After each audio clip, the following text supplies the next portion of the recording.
The mist hangs heavy over Boba's stone-spired harbor, thicker than it should be, as if the sea itself holds its breath. Somewhere far below, ley lines flicker. Memory stirs. Beneath the cobbled streets and flickering lanterns, old vaults awaken, etched with sunward sigils, long buried and best forgotten. The city dreams of fire. At the center of it all, a whisper. A name. Xal'Zul. Dawnlight breaks, not with peace, but with purpose. The Gilded Cup's doors creak open as the party prepares. Somewhere in the winding alleys, cultists gather. The third seal waits. So does the Maw. And welcome back after last week's holiday week. Pretty quick reminder for the party. At the end of last session, you guys had teleported from the city of Kanda into the city of Boba, where you are now currently resting at the Gilded Cup. And with that, I will bring you guys to a scene. It is early in the morning. Earlier than you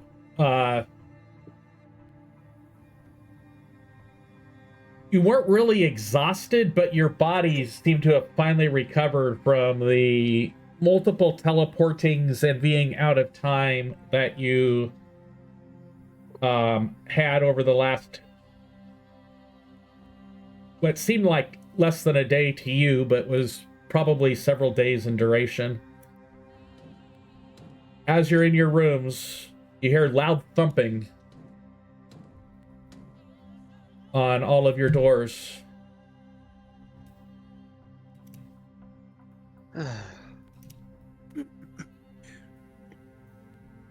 I'm going, and I get up, like still in nightgowns, and just throw the door open. Yes? That's on you, Ruidian. Oh, I thought this was gonna be the evening.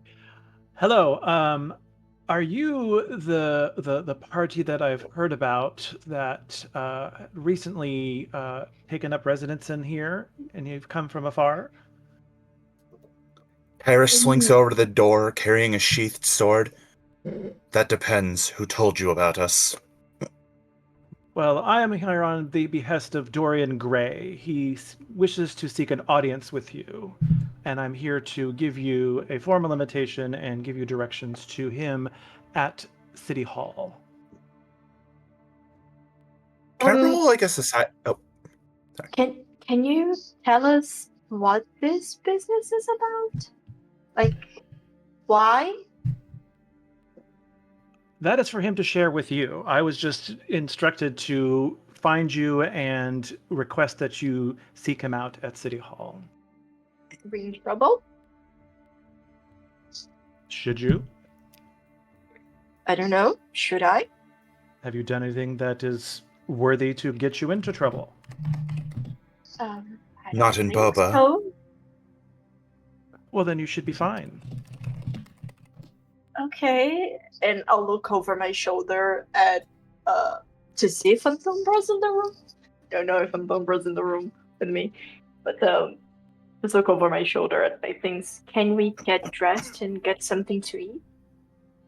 Sure, no problem. And also, I forgot to mention that a gentleman by the name of Ambassador Duskbloom is there as well. Does that name ring any bells with you?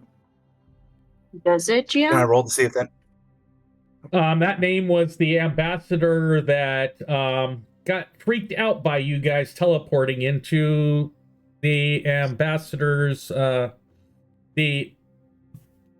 into where he stays last night. Oh.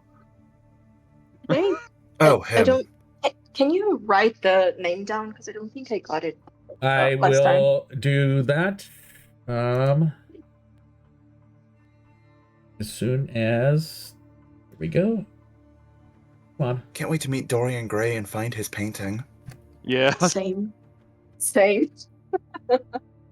AMBA.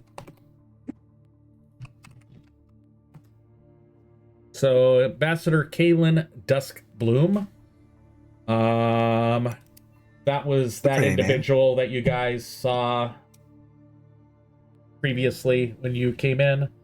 And he is staying at the Arcane Embassy of Boba. That's where you guys bamped in. Mm-hmm.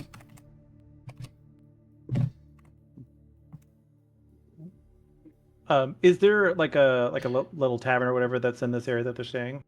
They're staying, yeah, the downstairs is a restaurant, high class restaurant. They do have the equivalent of a continental buffet available for those that reside there. Basically snatch and grab foods, some meat filled type pastries, fruits, some grain type bars available.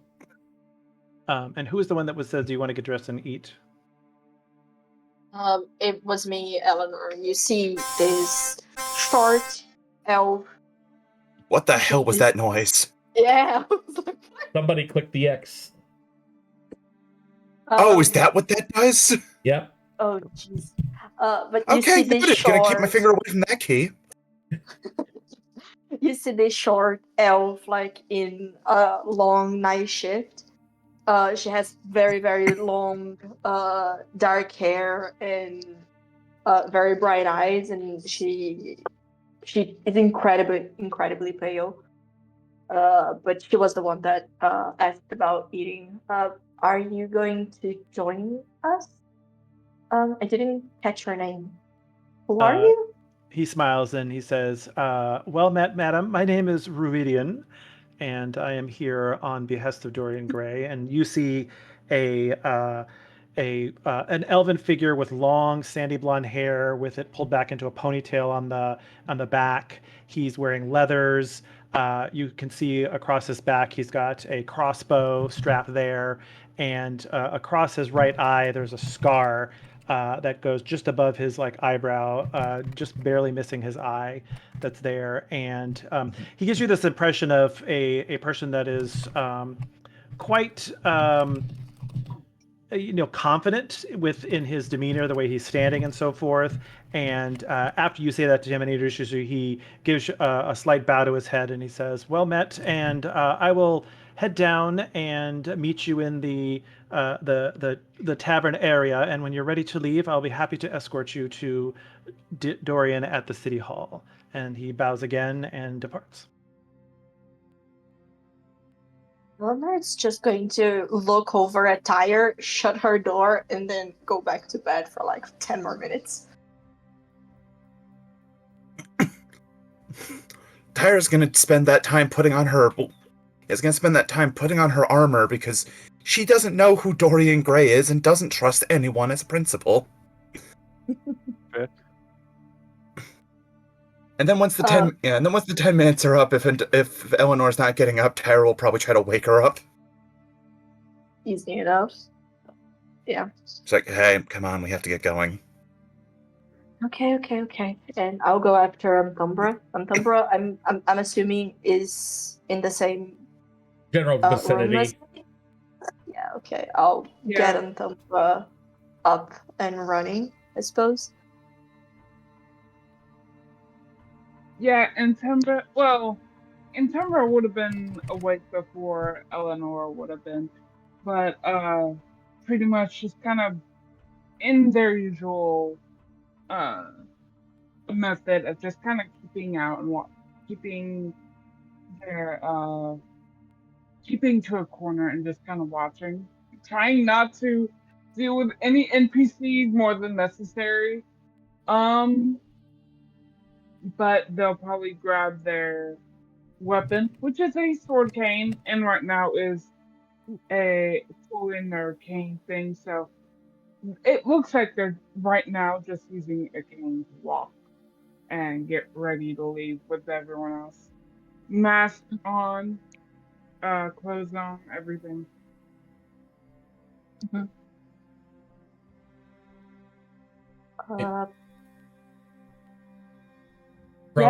Krom and Koreg?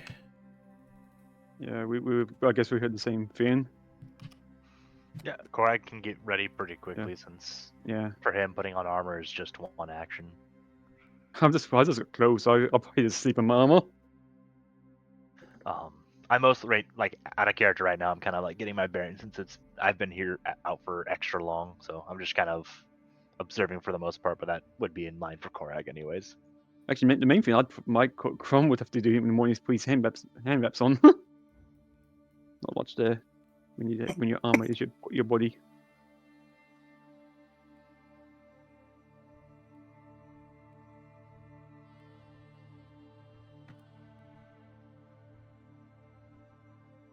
Yeah, Chrome has a very easy way.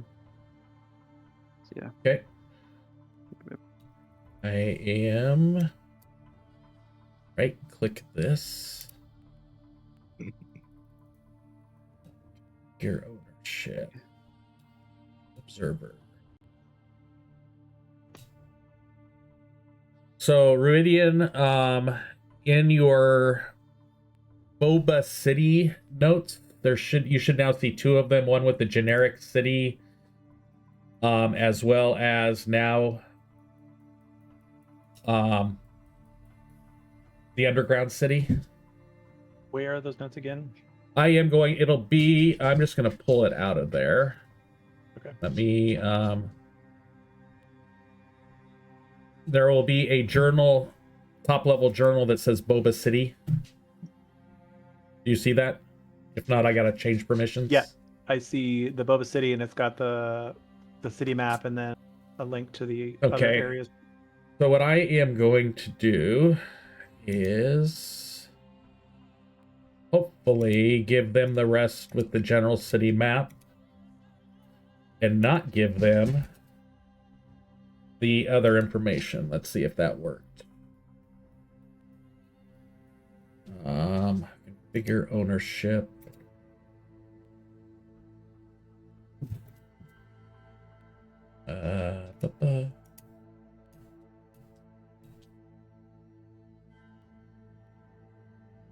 Should we see the Boba's underground city? Nope, I'm fixing that right now. You should see The map.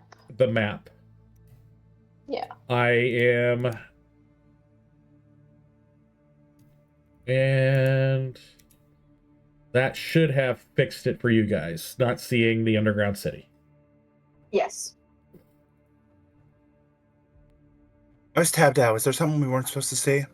You can't see it anymore, so if you didn't see it, can't tell. Oh, good. Okay.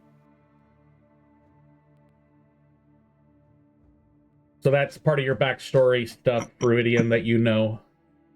Good, thank you. Yep.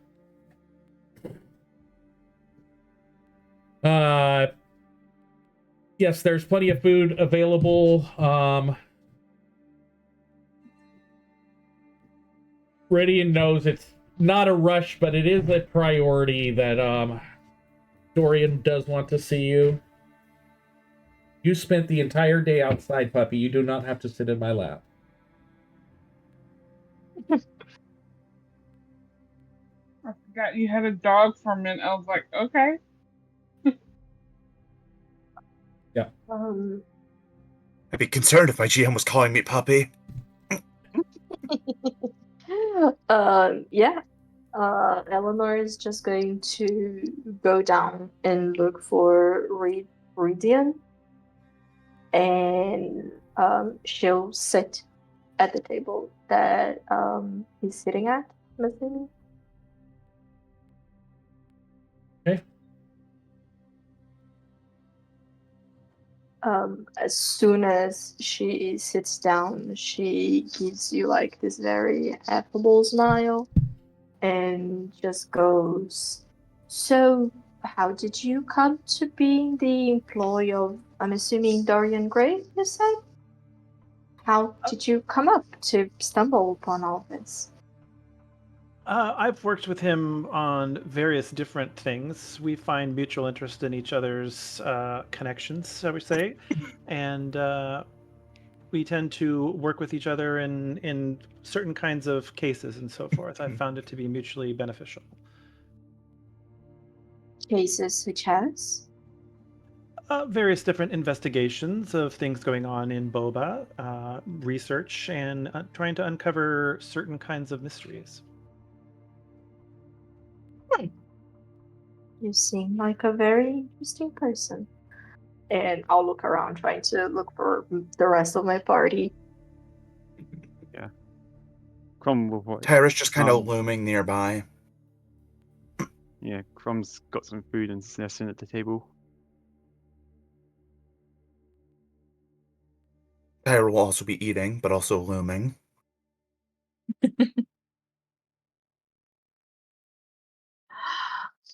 I don't suppose you know why we're here, do you? No, I do not. Is that something you would share? You're obviously not from Boba. Where are you from? I mean, all over the place, I'm assuming. But, very small town near, close to Kanda. But I don't know if we can talk about what we're doing here, can we? And she'll look over at Crom and Tyra. Might be for the best if what we're after isn't public knowledge. People have a tendency to Following their panic at these rules. sorts of things. Well, maybe that's why Dorian wants to speak with you. He has quite the ears of the city and might have some information that could help you in your quest if you're willing to share with him. But that's for him to advise. You know, I suppose so. I mean, any idea is technically a good idea until it proves to be a very, crappy one. And she's going to turn to look at Korag. Are you doing okay? You've been, a little off since we met. Are you doing okay now? Oh, that's right. Korag, you weren't around for our wonderful teleporting back and forth. We briefly went to heaven and then briefly went to Washington, D.C. Yes. Kimber? Oh, well. Yeah, Oh. Korag is probably just really confused by everything in general right now and keeping it to himself.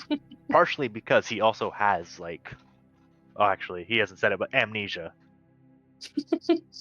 But Oh, are right, you the brain damage from the wizard. are you doing okay? If there's anything I can do to help alleviate any issues, let me know. Yeah. No, I'm fine. Are you though?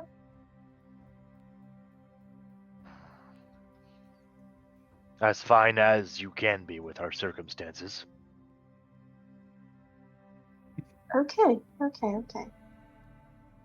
Eleanor is just going to look very, not believing Korag for a moment. It's just okay, and turn back to Iridian and Tyra.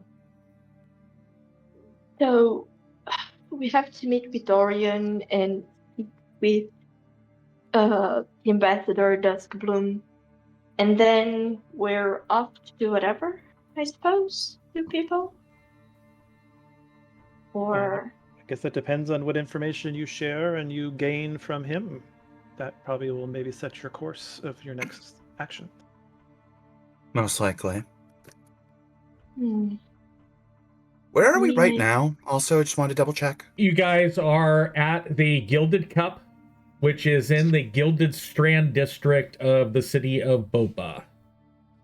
Ah, and is this the meeting spot, or are we not at the meeting spot yet? not the meeting spot. You're not yet. at the meeting spot. So you guys were directed from the kingdom of, when you guys were in Kanda, that to seek out information at the Sunfire archives. When you got to the city of Boba, you were told by Duskbloom that the archives were closed for the night when you guys arrived, and you guys wanted to sleep off your hangover. Awesome. Your time hangover, that is. Ceridian will look around with the others and sort of not trying to hurry you along, but he'll just like look at the others and just sort of with like a raised eyebrow. When you're ready, I'll be happy to take you to the meeting place. I'm ready to go. Yep, ready, I guess. Is it, oh, Me suppose. And Eleanor will kind of shrug. Good as time as any. And she'll look over at Antumbra. You doing okay? I'm doing fine. We should be on our way. We don't want to spend more time delaying what might be problems later down the road, knowing what we know. Okay. Very well. Let's He'll go. stand up and start heading out and look behind to see if you guys are following. Eleanor is. Tyra is. Corag is. All right. As you guys, trying, I guess, yeah. you guys came in late in the evening. It was kind of dark. The city streets were lit with arcane type lights as well as the mundane candles and oil lamps. But as you make your way following Ruidian through the city streets of Boba,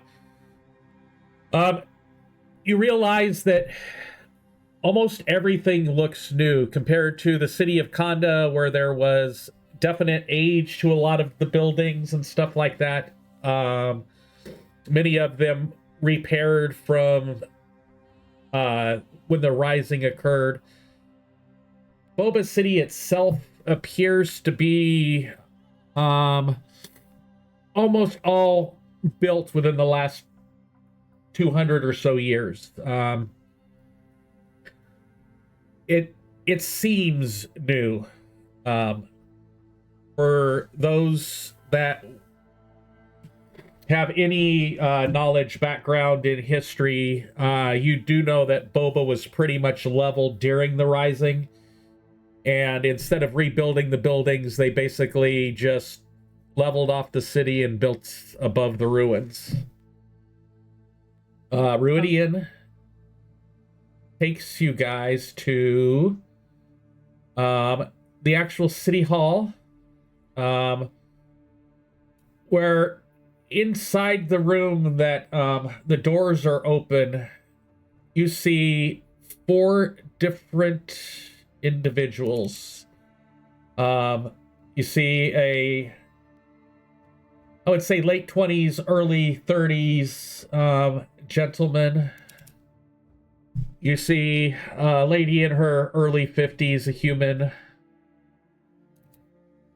You see an orc, and you see a youngish half-elven, appears to be a cleric or alkalite at some time. The 4 of them are talking. Oh, come on, sinuses. I'm gonna take a quick 1-minute break because I need to go get some sinus medicine. My nose is draining like crazy. Sure. Oh dear. Yep. Understandable.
Okay, Duo. I'm back. Yeah, I have really bad allergies, and with the weather change, if I don't catch it, I get really bad headaches like I had this morning. So, Oh, mood. so I've taken what I need to take, and so again, I'll just quickly. There were 4 individuals in there: a younger / middle-aged human male, a elder in her 50s female human, the ambassador. There were 5 people there: the ambassador, an orc, and some sort of cleric or acolyte. Can't quite make out what they're saying, but Dorian sees Ruidian and the rest of you and waves you in. Hurry, come in and close the door behind you. Hera will just walk over and sit down without saying anything, as is her prerogative. It is very nice to meet you. Why, excuse me for the bluntness, but why were we summoned? Is something wrong? When you ask that question, you see Duskbloom look over at the acolyte / cleric, and then he turns back and looks at you. Something you guys mentioned last night and something that occurred in the wee hours of the morning. There may be a connection, hence my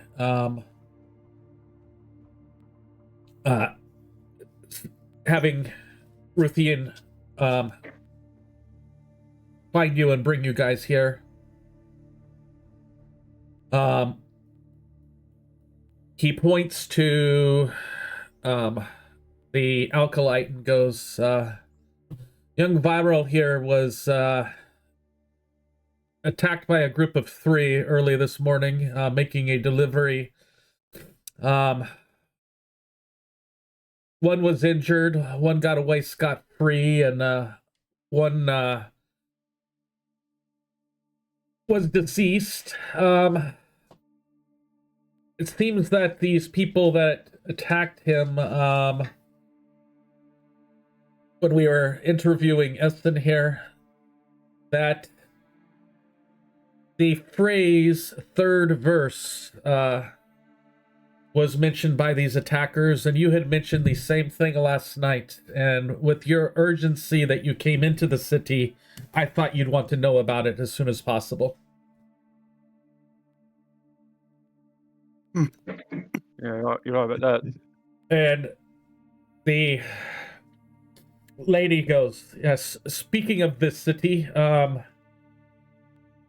ambassador says that you teleported here from Kanda. I sure wish the Chancellor would have let us know that he was attempting this.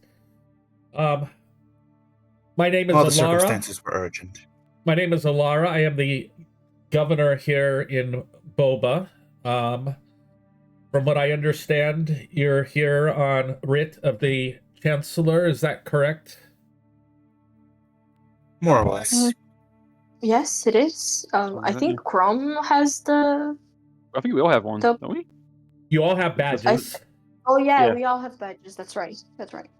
Oh, yeah. Yeah, the badges, yeah. Yeah, the badges should be in your inventory. We made those last time. Let me you show them well, anything the Chancellor needs, or anything you need on behalf of the Chancellor, the city is yours.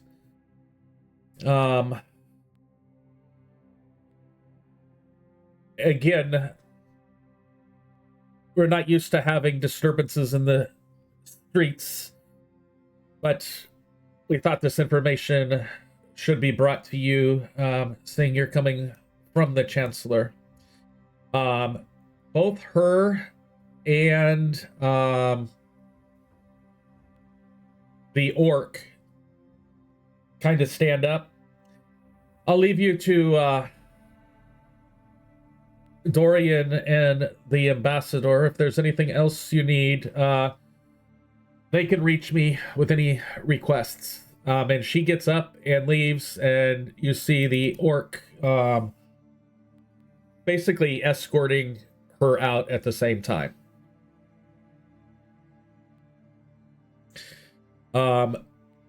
Ruthian, you would know that people call the orc Fred, even though that's not his full real name.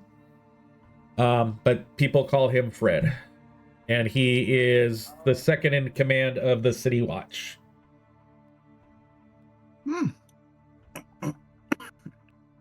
So, so you are now left in the room with Gray, the ambassador, and the cleric. So I understand that you had information that you were willing to give us.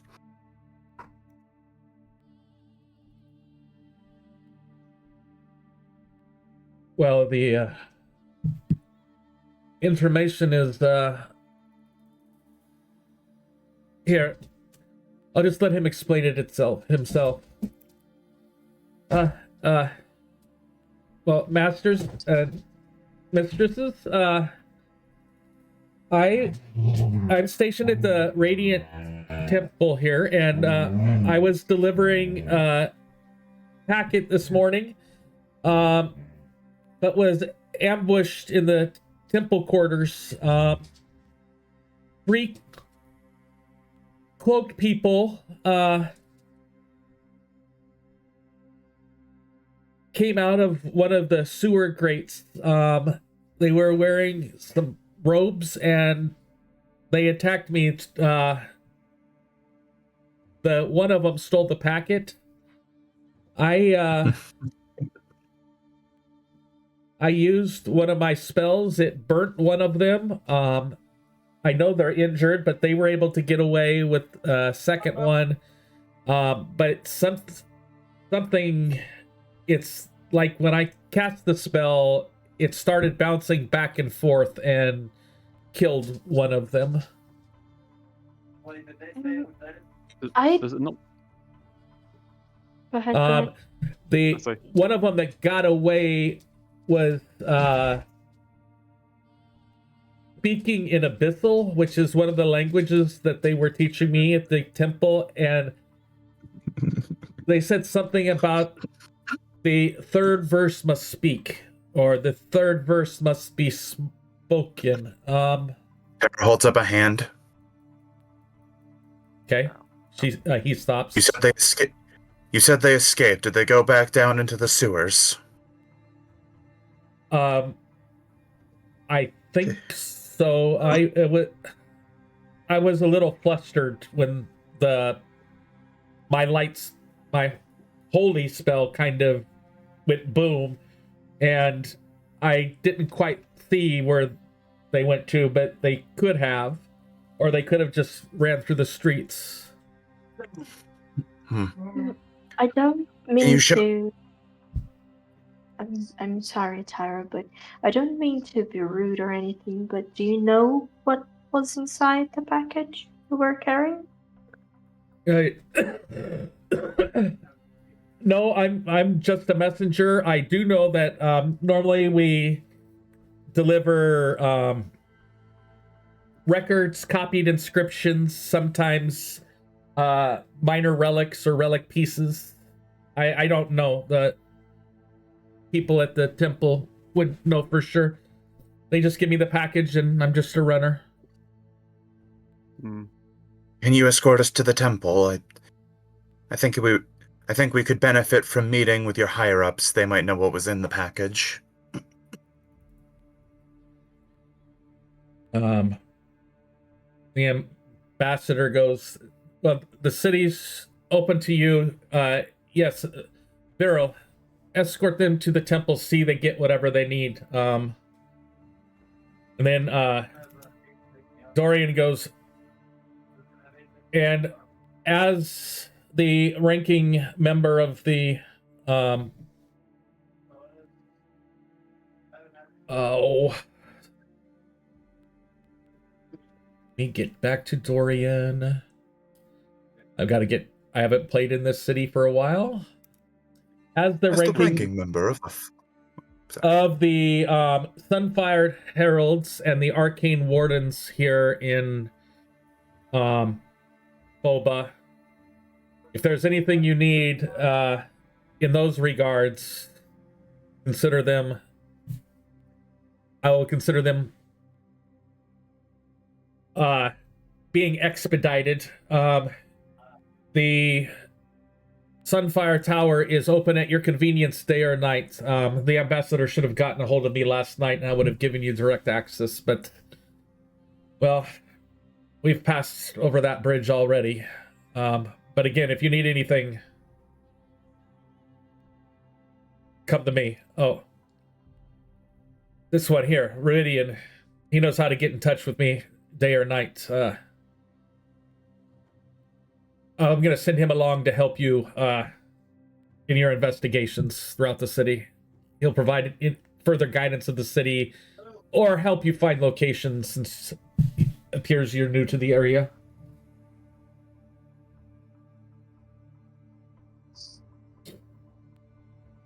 And with that, the half-elf stands up, and if you want to come with me, we'll take you to the temple. Lead the way. Yeah, lead the way, sir. Going to advance a little bit of time here. The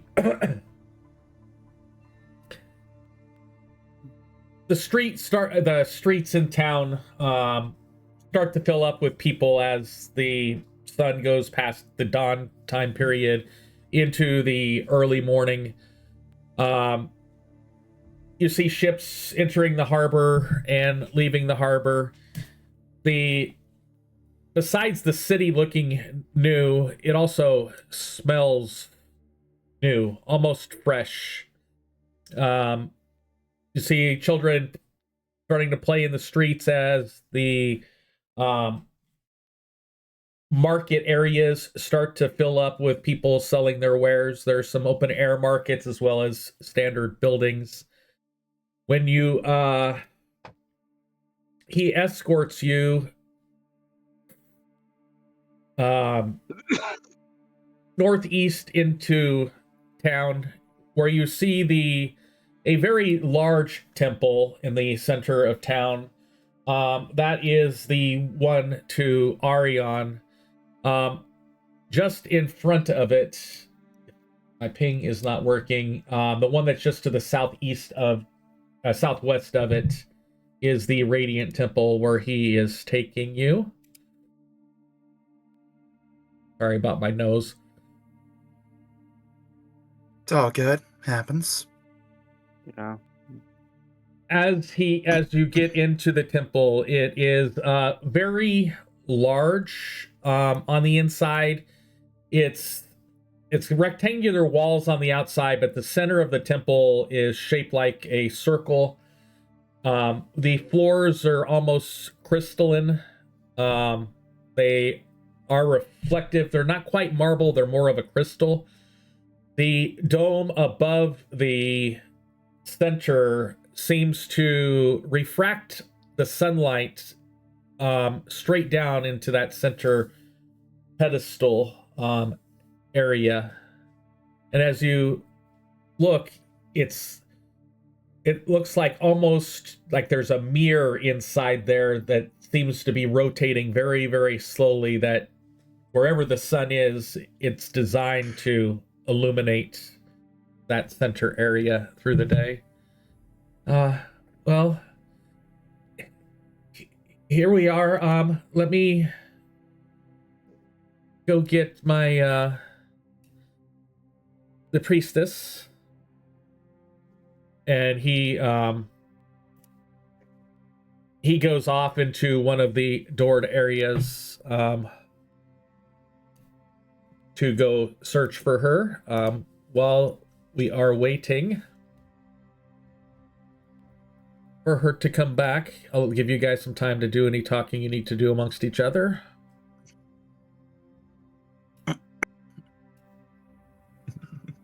What do you people think? Do you think they return to the sewers? But I suspect that if they were ambushing from the sewers, they likely had a plan. Yeah, they likely had a planned route. yeah, but, yeah. Hmm. Do you think we should maybe go to where he was attacked? See if we can find anything there. That I was think my. it would That be- was where I was thinking we should go next. Yes. Yeah. Yeah, that would be smart. And do you suppose it would be a document or a relic that they're after? If I were to guess, they're likely after some sort of holy relic that would allow them to break the seals. Yeah. The one for Azrael didn't require one, but if this Maw is as dangerous as it sounds, I suspect that they likely put additional protections on this one. Mm-hmm. That I mean, sounds fair. Hmm. Also, I will just say we are mentioning all this right next to Ruidian if he wants to ask any questions. You see him sort of like taking it in, and as he's very intently listening, he eventually, when there's a pause, he'll sit there and say, "So obviously you were investigating something related to this third verse. What was the first time you heard of it? Where did you know about that?" I mean, it is. Would you so believe me? Would you believe me if I told you we met the herald of a god? Would you believe Possibly. us if we say that we were kind of chosen randomly to be, I don't know, maybe champions, envoys, or something of the sort, for the gods against, these what was the word? I forget. Oh god, my English. Against these lieutenants. So These like, it's so there's some were opposing religion of people. We like were cult? tasked with preventing the lieutenants of the demon lord Orcus from being set free. Oh, Yeah. interesting.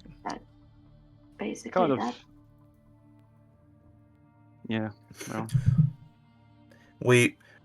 As it stands, we know that a few have broken. As it stands, we know a few have broken free and are now back in the abyss, including one Azrael of the Bleeding Crown. And it seems as though, could you type the name of the demon lieutenant who's like Maw we're trying to prevent from breaking free? Because I know it's like something kind of long. Xal'Zul, the choir Xal'Zul. of... Yes. I will type that Yes, in just a second.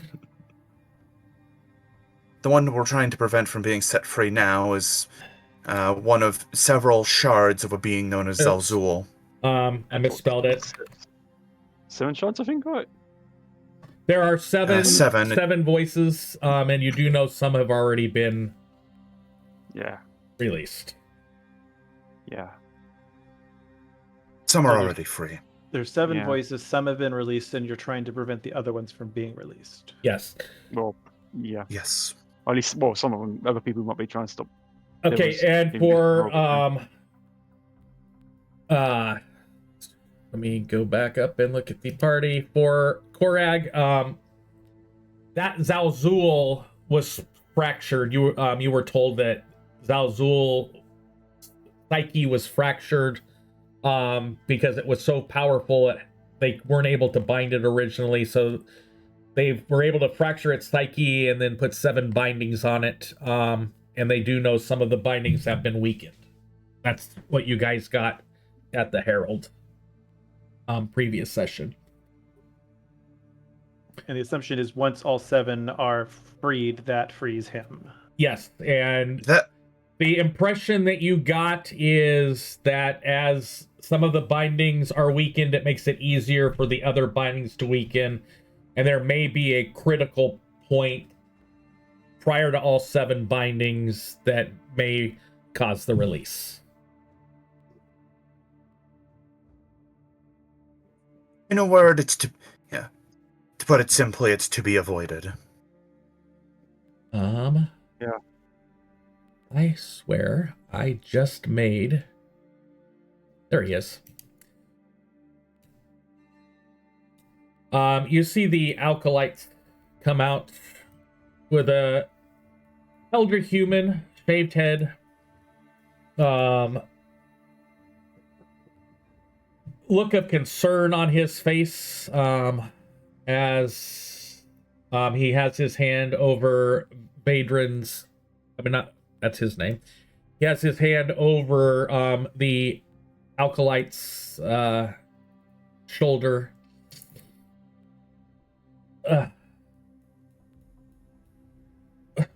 Welcome to the Radiant Temple.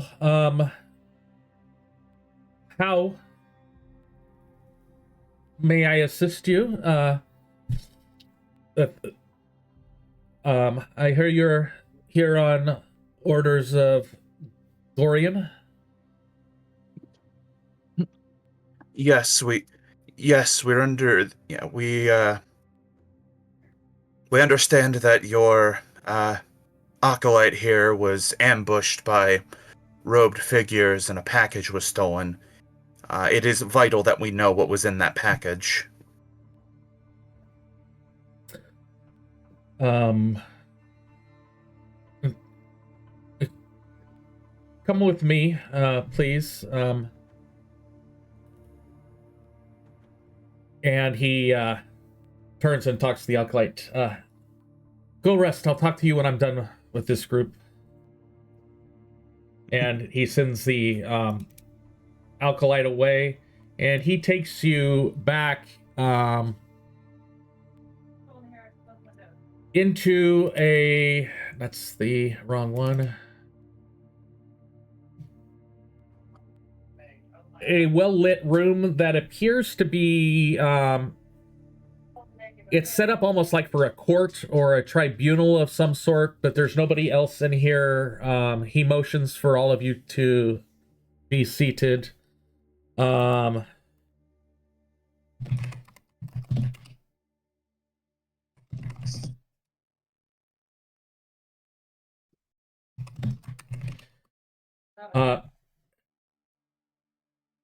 Have a seat. He looks at Ruidian. I do recognize you as one coming from Dorian, but I have not met any of you before. What brings your interest to this? We have word of a cult trying to unseal a shard of a demon.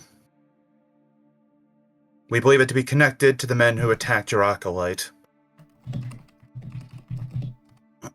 I mean, by everything that has been said, we are actually sure that it's connected to what they stole from your acolyte. So, could you please tell us what was in the package? Just a second. He gets up, and there's an ornate desk at the very back of the room.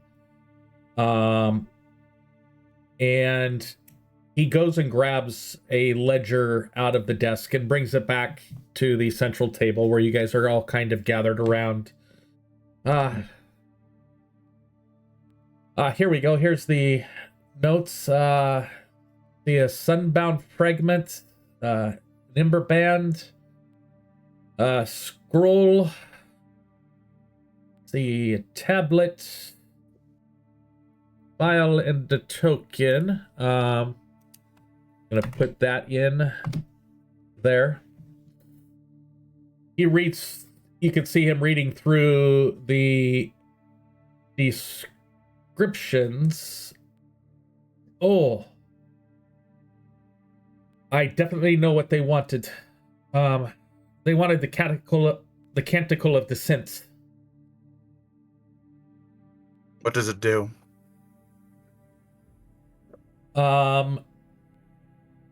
It was part of the...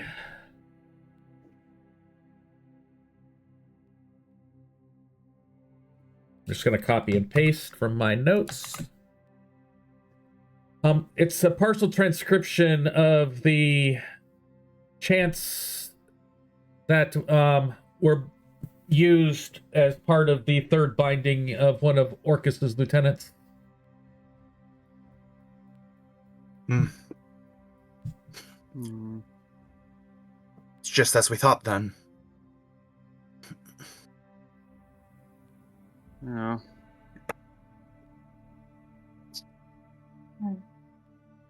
So you're on Um, you're seeking out information about this. We're trying to stop it from happening. He looks at the party, looks at all of you, and as I look through your skills,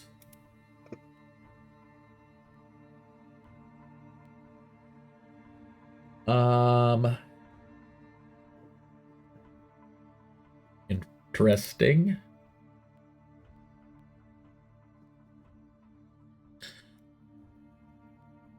Yes, if in the wrong hands, that canticle could be used probably in reversal to reverse that binding. Let me look through this list again and see if there's anything else that could have been used with it. I'm going to why were you assume moving that ledger might have information they'd want. I'm sure it does. Oh, you asked why we were moving this stuff? Yes. We were sending it back to the vaults at Sunfire Tower. It's normally not kept here. It was brought under our attention a few days ago that from when the communication stones from Kanda were activated again, that there was the possibility of the Black Sepulchre operating in Boba, and we were checking out information that we thought could be related to that. We were sending it back to the archives to be put in their underground vaults. We didn't think extra protection was necessary, as we didn't know that anybody knew that we had this information.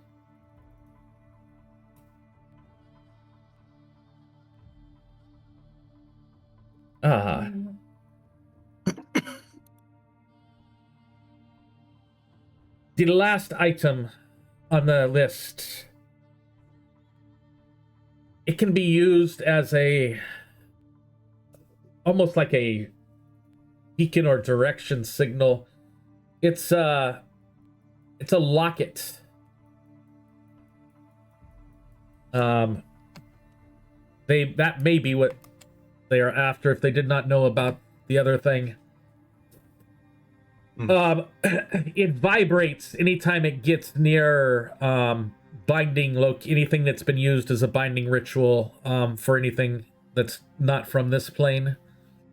It used in the past to record intensity of bindings, but again, it can be used as a locator of some sort. Ruidian knows that some of the other items that were on the list were actually recovered as part of the investigation, and the ones that were recovered are the fragment, the Ember Band, and a file. You were there originally when they talked about it. Those three have been recovered. The other three pieces were not. In that case, we shouldn't waste any more time. She's gonna look around for the boy. By the way, did we learn his name? You heard both Harold? the first and last name in two different things, and I will put it in chat for you. It's Viral Essen. Just gonna look around for viral.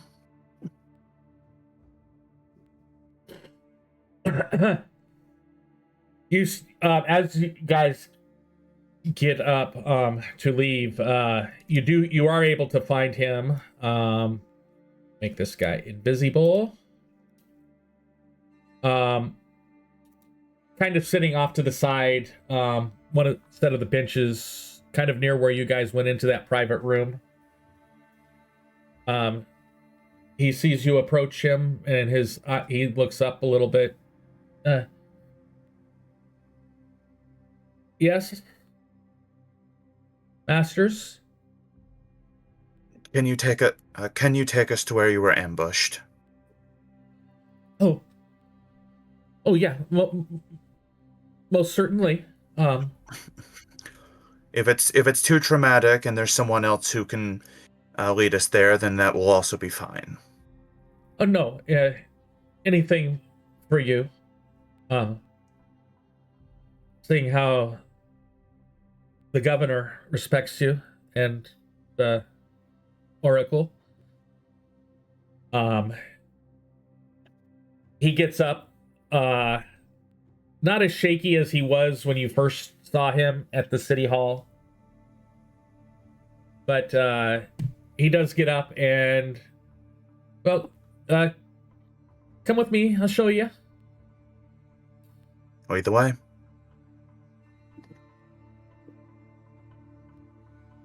He leads you out of the temple area, kind of almost due south of there. So if you see the building that's directly to the southwest of that big one in the center, he heads southeast along the main road and then heads southwest towards where the Sunfire Archives are. In that last little group that's not in that Sunfire Archives section, he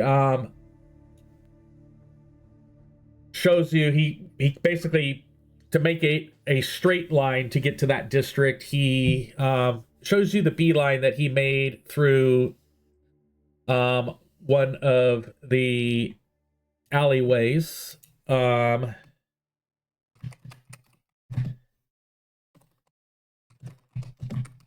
And he shows you the sewer grate as well as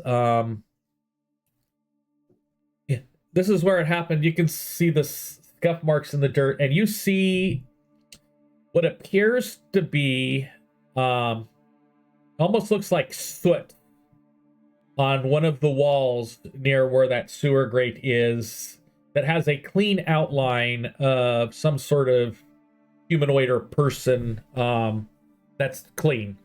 Good on the outside, clean spot on the middle.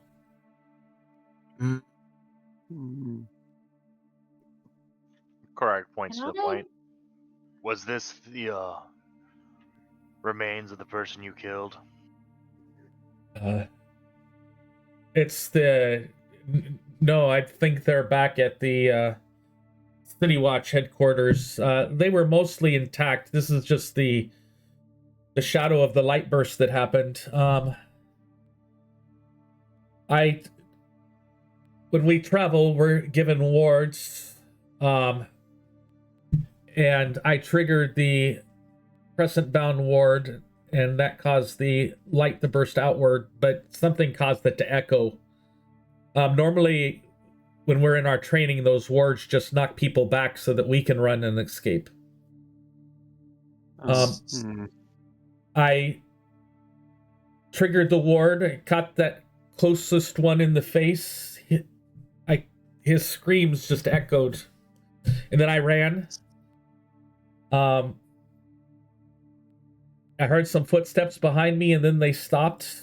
I turned once more, didn't see anybody,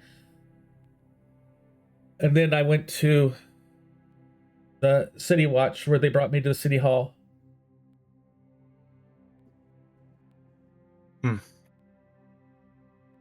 So this is the first time you've ever heard of this ward sort of amplifying?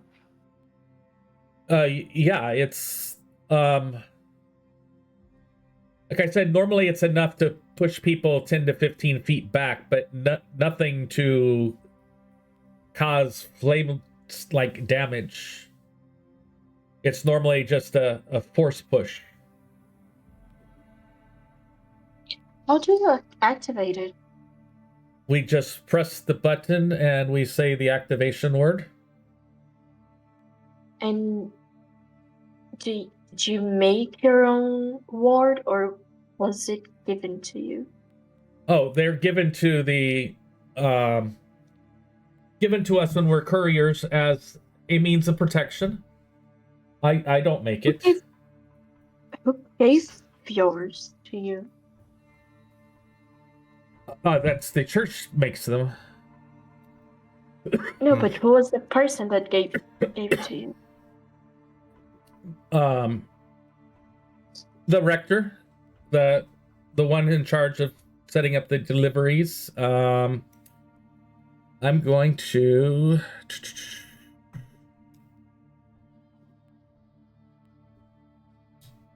I didn't want to talk over the discussion. Yeah, so but Tyra, go ahead and roll that while you're. You can choose whichever one you want out of what I gave you. Ooh.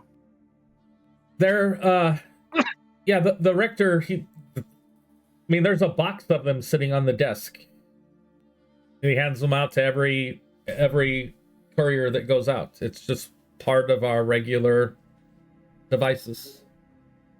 Could one of the things you carry? Could one of the things you're carrying have done this? I don't know what I was carrying. Not much versed in more than just standard healing type magic at this time. Yeah, no, just thought ahead.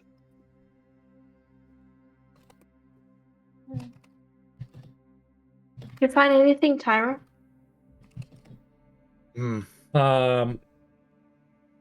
can see Just that like there crouched down. Yeah, you can see that there are signs of a struggle. Assault in Kanda. Let's open that up. What you notice...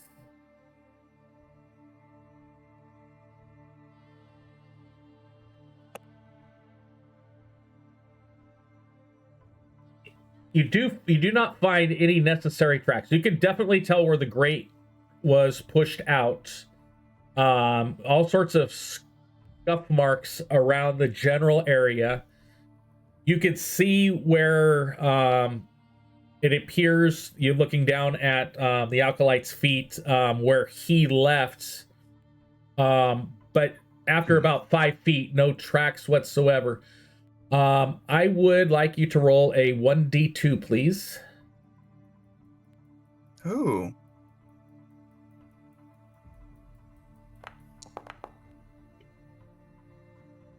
So you find piece... I got a 1. Yes, you find piece 1. There were 2 different things I was trying to decide what I was going to have you...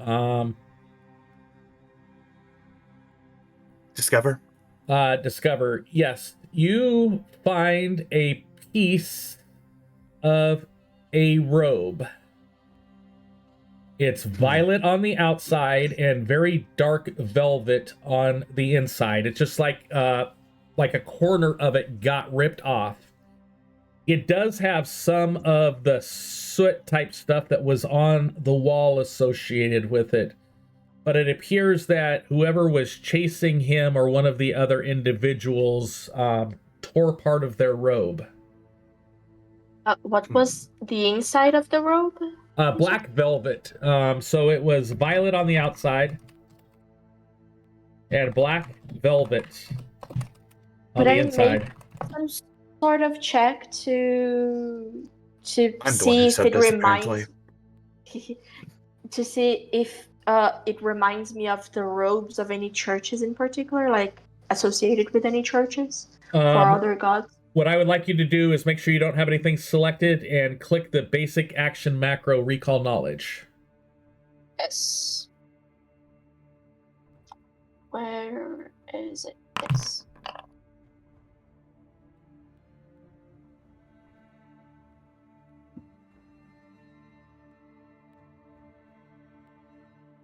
with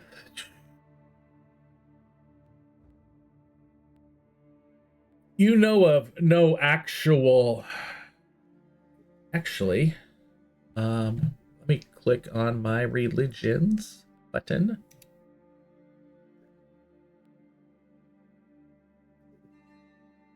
Come on.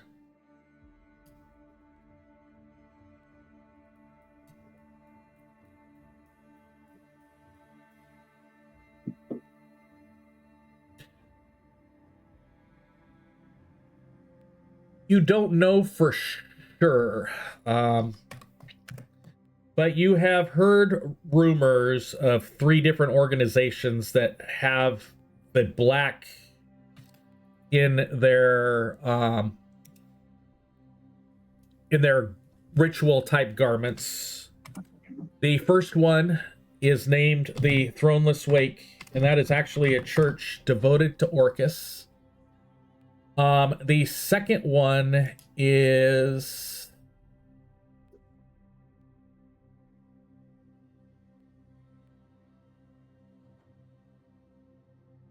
there we go. The Pack-Bound Flame. Oh, dang it. I just gave you the entire list. When I was trying to copy and paste from my deity list,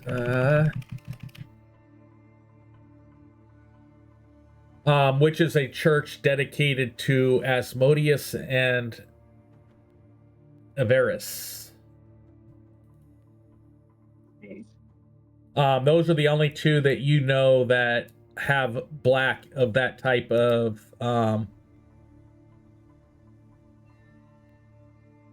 black with their ritual type clothing. Yep. Relay the info.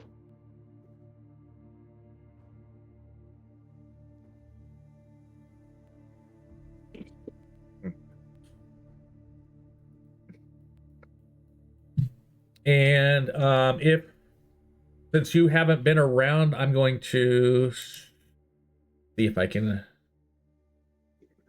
GM tools. Thought I put them in GM tools. I guess I did not. Yeah, if you go to the compendium browser, go to the compendium packs on the far right of your tabs. There's a folder called Mr. T. And inside that is one called Character Building with deities, and all of the major deities have their information provided in there if you ever need to look it up while you're in game. Okay, thank you. Yeah. Anybody else So doing anything else tells this story? Yeah, you got a question about the footprints? What do you got? You said they disappear after 5 feet. What direction were they going in before they vanish? They were going towards the south because Aurion was trying to get to that Sunspire district, Sunspire Heights, in order to find somebody. Oh, so these are Aurion's footprints? You saw Aurion's plus one other set, then they disappeared, yes. You could definitely tell that one of the sets was Aurion's. And there was, it appears to only have been one person was following him as he was zigzagging through the alleys. Aurion almost made, I think that, yeah, it's Viral Essen. It's Viral Essen's footprint, sorry. He made a zig and a zag, went down another alley towards one of the main streets, and when he turned that corner, that's when the footprints are kind of very difficult to tell anything about.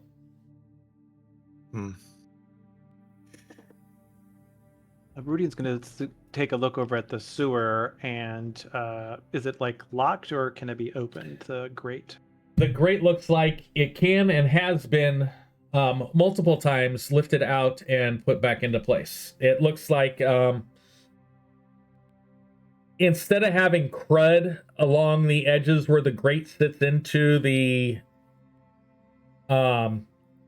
the cobblestone, it's almost like all that stuff has been cleaned out. Like this grate is removed and reinstalled on a regular basis. He'll call attention to that to the others and say, well, this looks like it's been well used. Is it worth investigating? My running theory is there's only one set of footprints following Viren. I suspect that of the two cultists who survived, one gave pursuit while the other escaped, likely back down to where they came from. And then she looks at the sewer grate. I suspect that any info from here is going to be down there.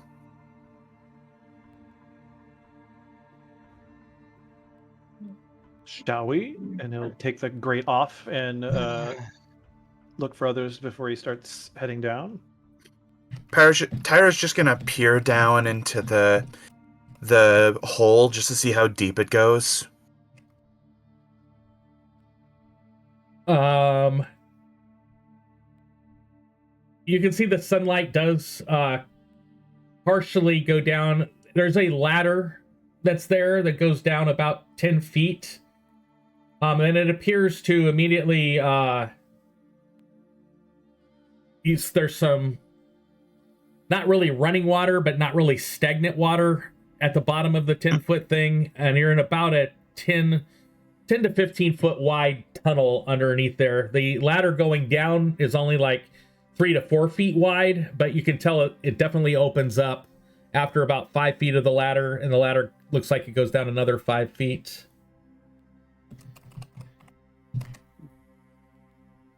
I'll go down first, and then Tyra will just lower into the sewer.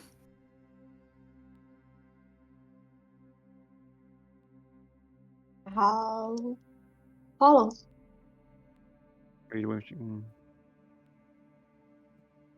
I mean, if you want to go ahead of me, you can definitely go. I'm not gonna take that spot from you. Yeah, I think I'll go. Yeah, I'll go next. What I'm going to do is, it's been a while and we didn't have all of these people. Let me find this one. I'm going to go toggle navigation.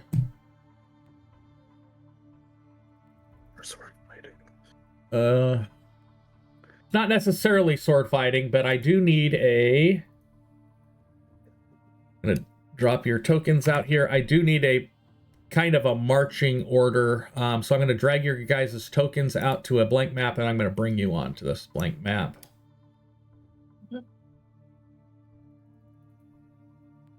Who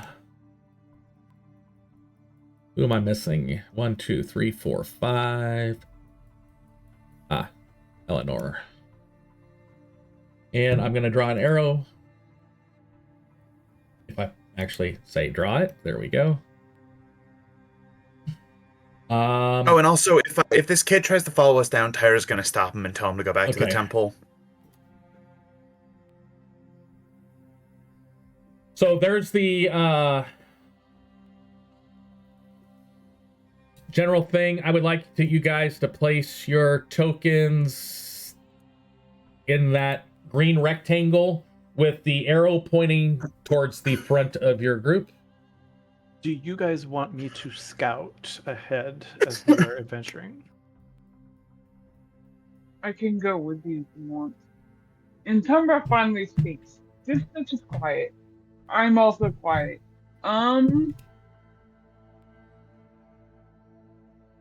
But they would definitely go in front before Eleanor, so. How long it is? Go with you to scout, especially because I've expertise in stealth.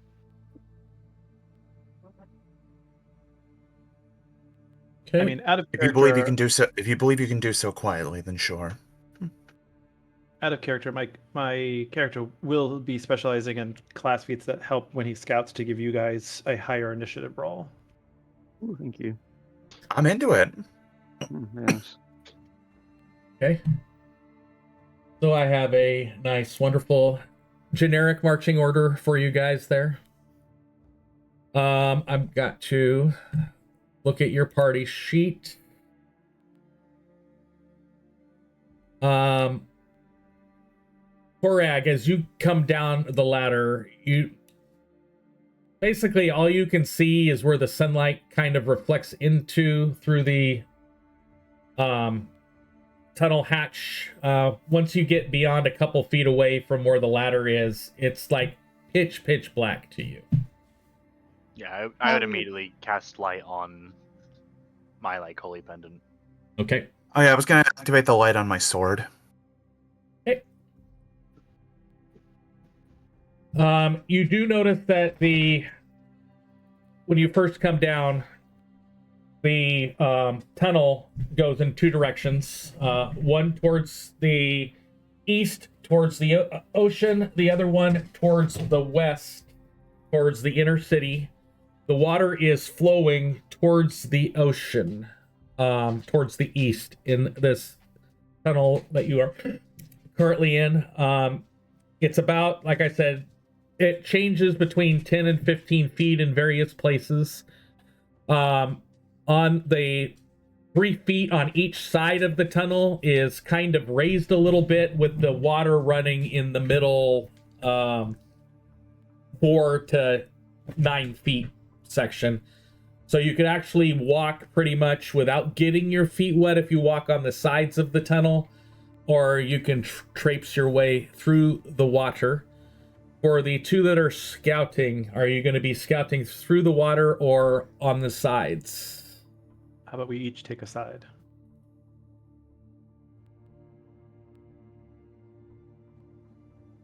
Good idea. So I'm going to do that right now.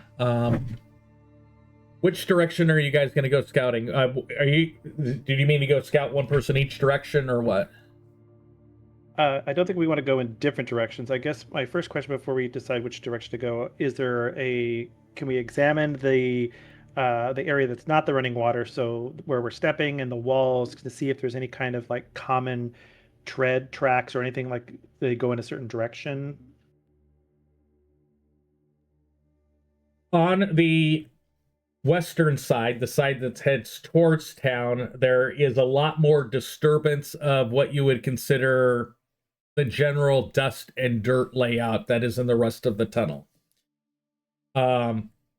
It's like it's worn on the part that's not with the water.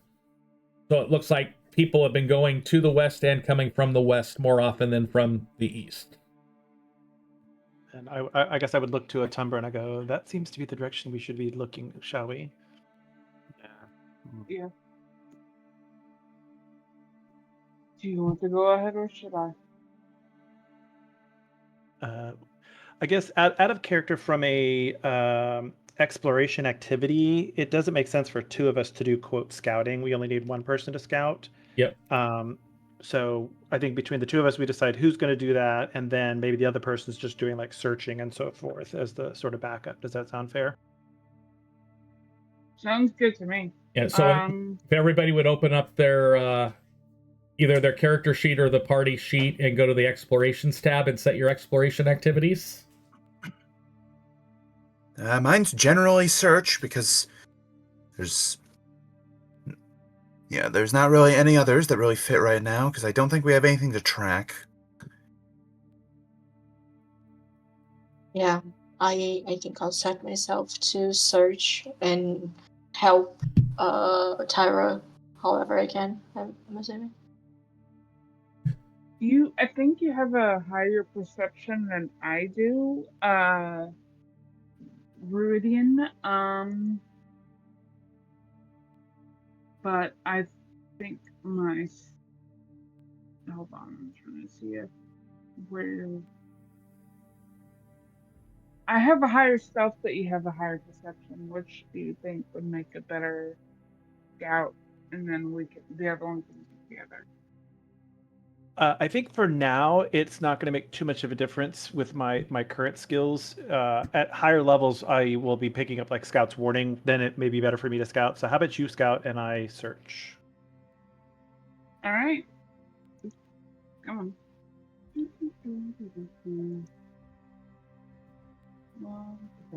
Why can't I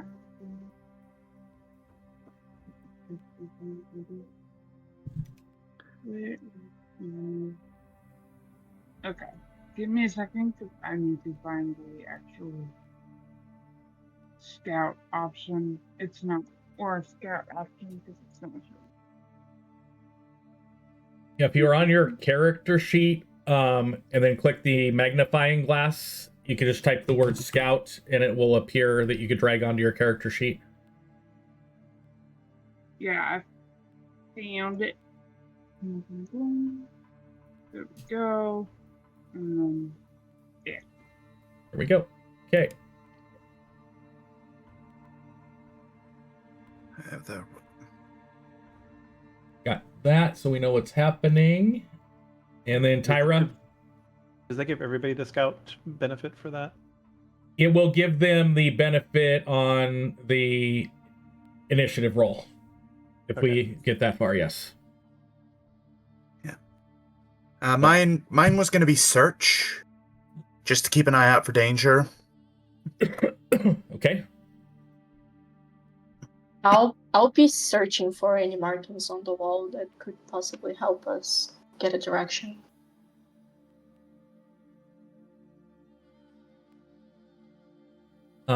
As we start going forward, the tunnel goes about 15 feet, where you recognize from the layout of where you were above, you start to see what appears to be like 6 to 8 inch pipes kind of intersecting the tunnel coming in at about a 3-foot height. You could tell where the houses, higher end houses, where they have some sort of plumbing. It appears that this is where how the stuff gets in. You can see like slime tracks on the walls of the tunnel as you walk by these pipes. They occur about every 20 or so feet. I would like the 2 scouts to please roll a perception check. Or I can. Yeah.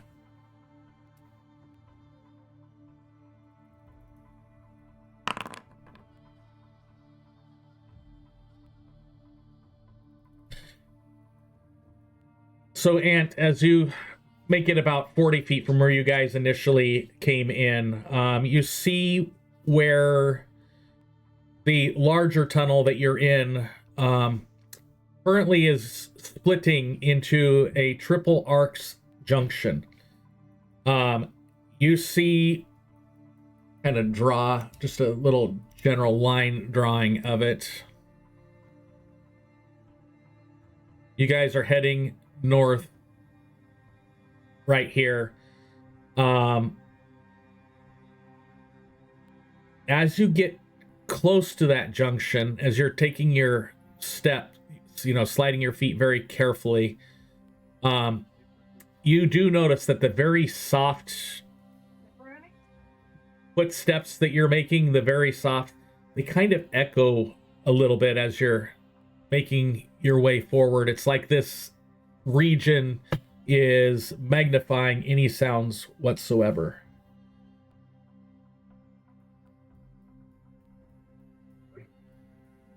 I will point that out to Viridian and the rest of the party. Viridian, Try to be like stealthy. Does it change how that sound happens? No, it's just any sound whatsoever in this. I'm just trying to give you the flavor of the area.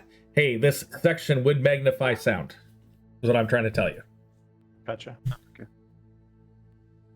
Viridian, you notice that diagonal passage that I kind of drew on there is made out of older stonework than the current tunnel that you're in. Definitely older stonework.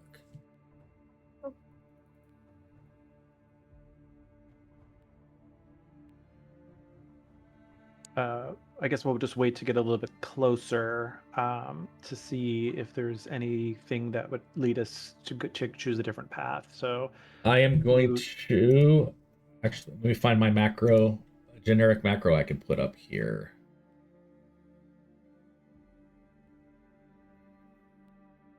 Edit.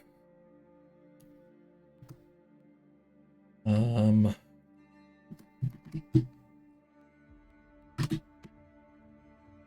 just doing some quick typing so I can toss the macro up for no you problem. I got a guys. question Yep. for Tyra. We didn't sort of agree to this, but I want to confirm.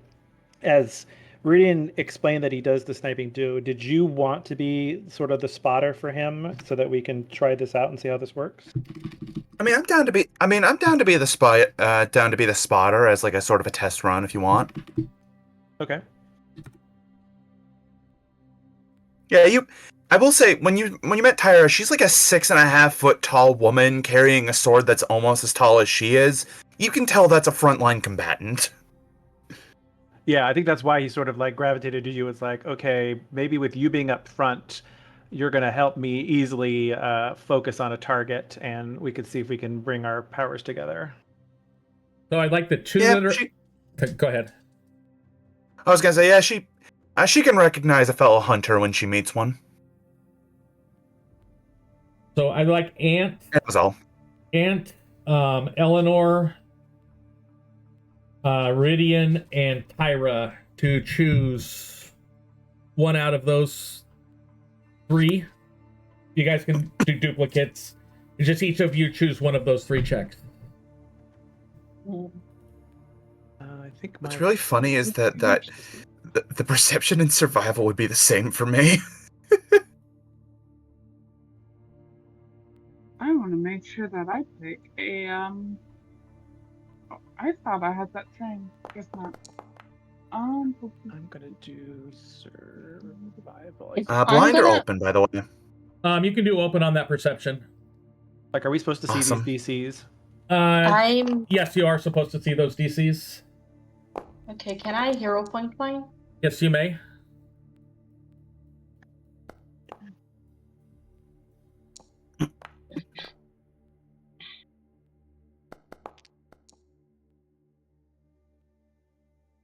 Jesus.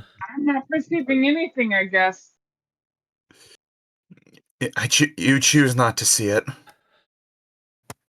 I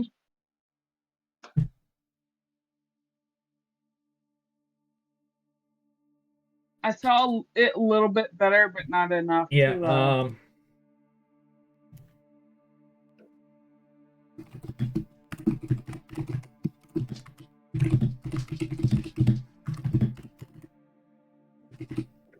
Oops.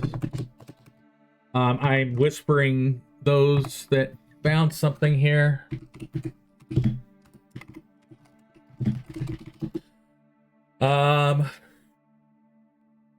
Right click this person.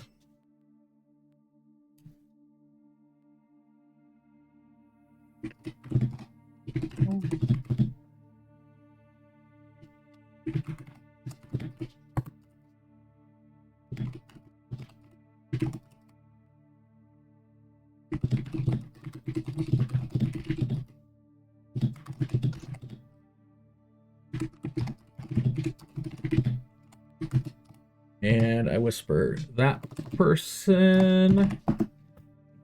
And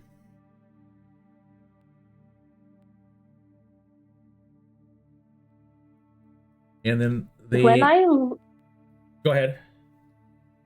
When I learned what I just learned, can I use the mind link to pass this message to Antumbra?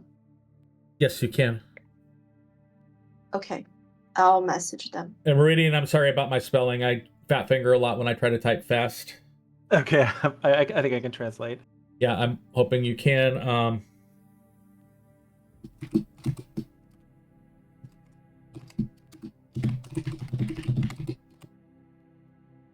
And this just happened? Yeah, when you guys get to the corner, that's that you notice it about 2 to 3 feet before you get to the corner, but you peek and you're able to see it around the corner. I never got whispered anything. Unless it was some... I'm working on yours. okay. Seemed...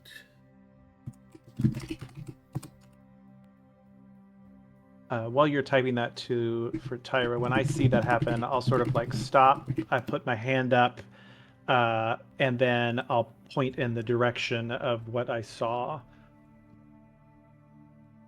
Which direction are you pointing? So I'm pointing off to the right branch. Tyra will firmly nod.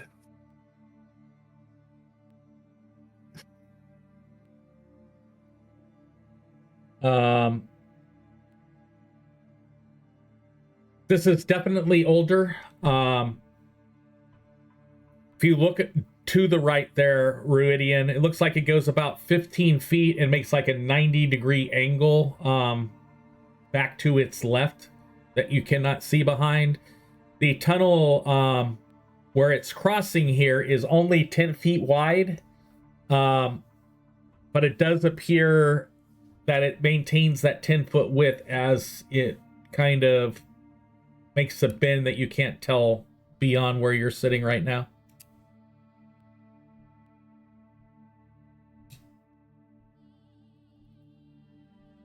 I need to know which direction is our party going. I'll turn back to the others and go, shall we follow what I just saw slip into the water and go that direction? Think it's wise. Is there a way to cross over to the other side without going through the water? So I'm trying not to make noise. Since it's only anywhere between 4 and 9 feet wide, I would say pretty much if you make just a concerted effort, yes, you can make it across. Anybody who wants to switch sides, I would like you to roll a D100, and if you roll a 12 or below, you get slightly wet as you go across. Okay. Oh, Tyra was just going to jump it. That's what I mean. Does the back of your heel catch the water? I'm giving like a 12% chance that you get a little bit wet going across. Acrobatics or athletics? Just a D100. That's true. Yeah. I think it's just for flavor. Yeah, this is just a flavor thing. Okay. Very low chance. Do you accidental? Yeah, it's everybody makes it across. And I just want to know if your heel or your hem or of your clothing or whatever. It's fine. As soon as we land on the other side, I'll draw my staff out. Okay. You guys are heading towards the right. Yes. Just had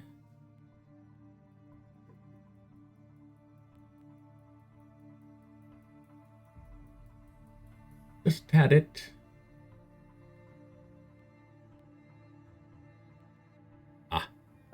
And so I'm thinking if a Tumber is going to be scouting ahead, I might step back and look behind. I don't want to go behind, just go in the opposite direction, but maybe sort of look for anything that comes behind us. Is that okay? Okay. I'll remove myself to the back and sort of look back as we travel.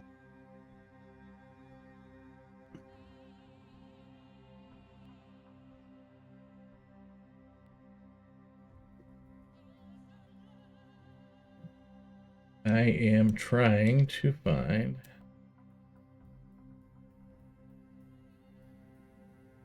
Okay, as you make it a little bit further, where you get to that corner area, you look ahead, and about 10 feet ahead, you see what appears to be a large circle in the middle of that region that I'll kind of, again, just draw just a quick wag on here.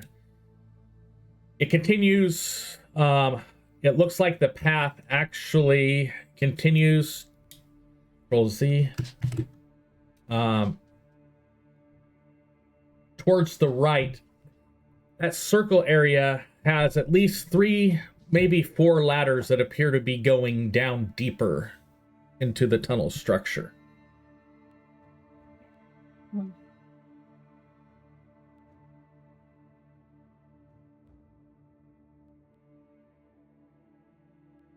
Harry's gonna peer down a ladder, see how deep it goes. Tyra is doing that. Yeah. Okay. Wrong button. Make this.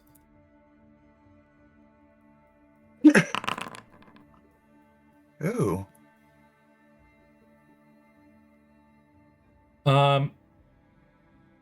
Perception is off a little bit, but you do notice that it's going down at least 20, probably more feet.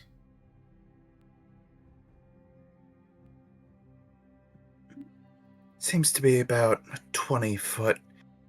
Probably not. Drop appears to be more than 20 feet. Because of the darkness, even with low light vision or dark vision, you can't tell where you see the bottom of the ladder, if that's actually at the bottom of the ground or if it's off the ground a little bit.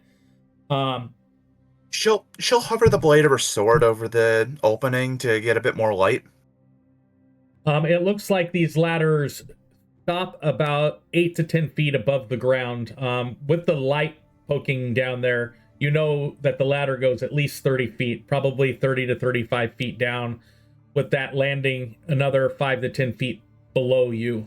So about 40 feet down, there is another set of tunnels. Or we have the tunnel that kind of branches off to the right from this one. And does she hear the echoes coming from down there? No, what's weird is as you turn left, basically heading back kind of towards the north on that elbow path, the amplifying echoes kind of disappear.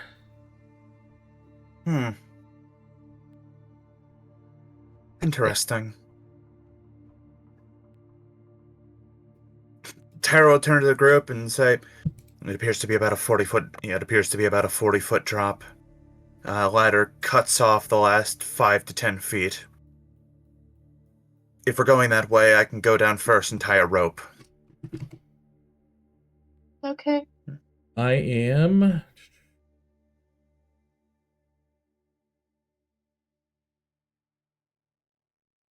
going to do it this way. Oh, Control Z. Hate when I have to click something different.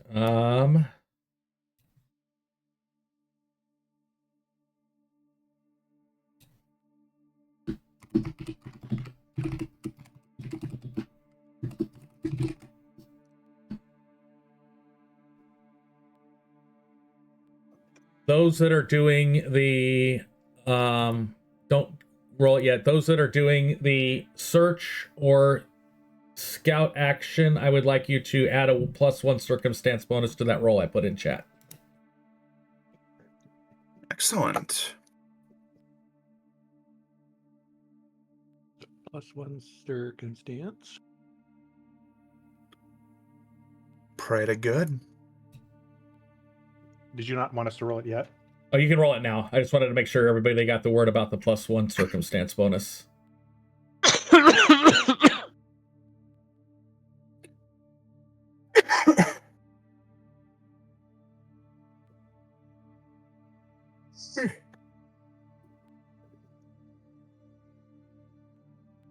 Wow, that's pretty dang good. Korag,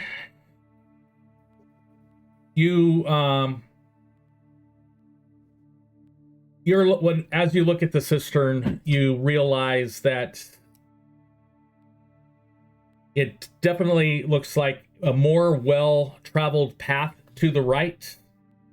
The ladders that are embedded in the wall look like they are not very sturdy. Like whatever the pins are that are pinning in the walls, the holes that the pins go into, look like if you were to put any outward weight on that ladder, like lean back if you're on that ladder, they would pull straight out of the wall. And that's all of them? That's what it appears to be to you, yes.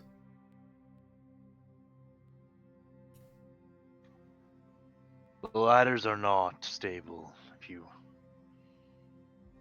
even make a wrong move on them, pull back too much, they're gonna come out. So maybe a rope is a better idea. Most likely. In that case, yes. Tyra will pull out a rope and will start trying to tie it to a spike and embed it in if there's any gaps between the cobblestones. Okay. And Korag will use base kinesis to kind of create a little rock, some stone around it to further secure it. And bring that one there. You are definitely able to find a nice tight binding spot for the rope.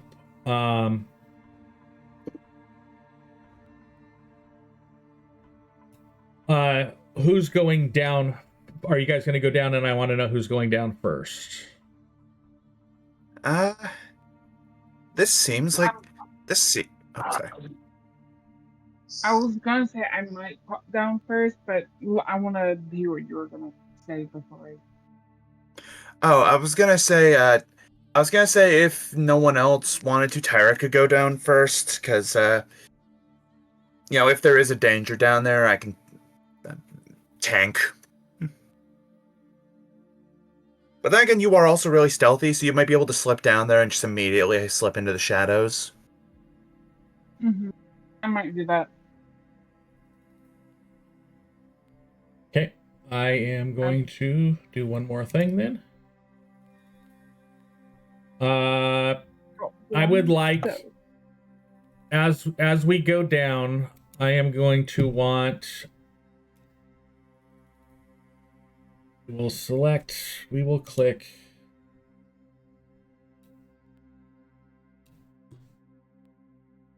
And you guys are level 3. Mm-hmm. Yep. As each person goes down, I'd like you to roll that d20 as you're using the rope to assist you going down. Is it acrobatics or athletics? I gave you the choice in there. Yeah, Awesome. that's good because one is +6. Yeah, because if you do just the climb check, it only gives you the one option. Is it blind? Oh, or is this one? possible? It doesn't need to be blind, no. Oh, in that case, if mine's a fail, could I use a hero point to reroll? Just because I ended up accidentally rolling it blind. Any skill check? Yep, go ahead. Do that. I don't even know what I Was it a fail then? Oh, these all came in as blind? Yeah, mine was blind. It defaulted blind for me, so I just went blind. Yeah. Okay, Yeah, let me try something really quick. It's because of how I gave it to you. Yeah. I'm going to tell the ones that... So I'm putting it back up for everybody, but not everybody's going to roll this one. I'll tell the people that failed on their check in just a second. The ones that failed their check are Ant, Ruidian, and Eleanor.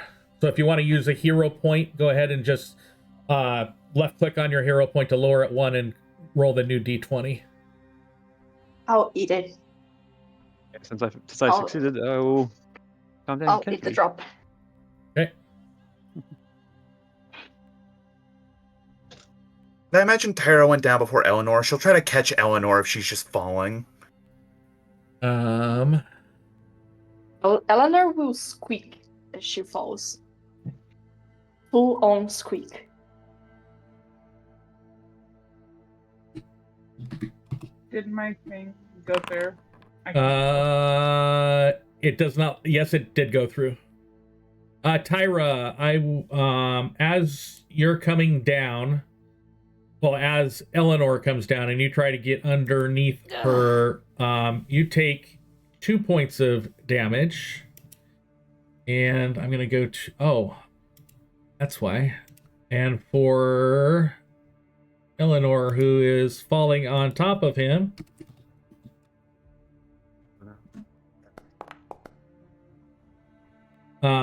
scraping off the wall a little bit and then landing on top of Tyra. You take 4 points of damage. Ant. Well, if I say I catch her in my arms. Yep. Ant, I would Awesome. like you to roll that basic reflex saving throw really quick.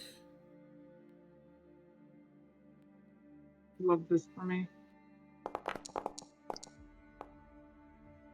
Pretty good. Awesome. I am going to roll this to figure out at what percentage height she dropped from. Or Ant, they dropped from. Sorry about that.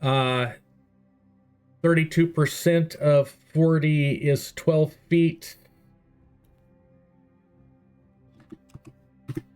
So Ant will... I fall from 12 feet close to the rope that we started, or am I close to the floor when I fall? You're 12 feet from the floor.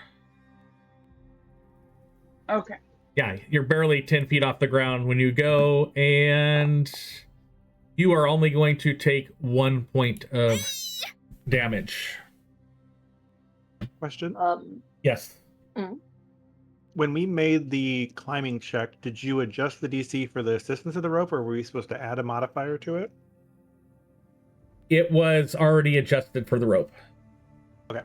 Yeah, it would have been a 20 otherwise, based off your level.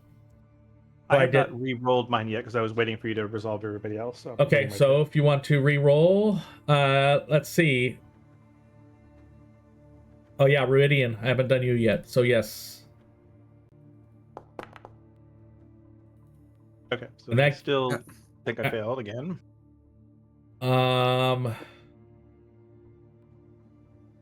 Yes, you would have failed again with a 17. So, I'm going to do the same thing for you. I would like you to roll a let me pull you up. Meridian, reflex, basic. Go ahead and roll that one. You are again not very far off the floor when this happens. But failing the saving throw, you're going to take 5 points of damage on your dump down. As soon as Eleanor falls onto Tyrus's arms, she's going to blush and kind of recoil into herself and just look at Tyra and go, thanks. Are you all right? I'm okay. You're okay? I heard it run. You're not that heavy. She'll just lower you to the ground. Thank you. And she's just going to see bodies dropping, apparently. Huh? Oh, yeah, no, because... Tyra does that, and then she also watches Entumbra and Ruidian fall to the ground, and she's like, oh. You get to the bottom. You do notice that there are some sconces lighting part of this tunnel down here. Like this tunnel is in active use. The ropes that you have come down. The tunnel that you're currently in only goes directly towards the east. Your ropes are still tied up towards the top. And are these sconces lit or unlit? They are lit. Me. Why do I have a black screen? Yeah. You may have to zoom out a little. Let me. Seeing that there's lighting, Tara will kill the light on her sword, so as to not create a giant flaming beacon that says, "Hey, I'm right here." And GM, there's 2 Ruidians on the map for some reason. Oh, crap. Because I had you in the front, and I also had you. Oh, I'm trying to adjust stuff on the streamer screen.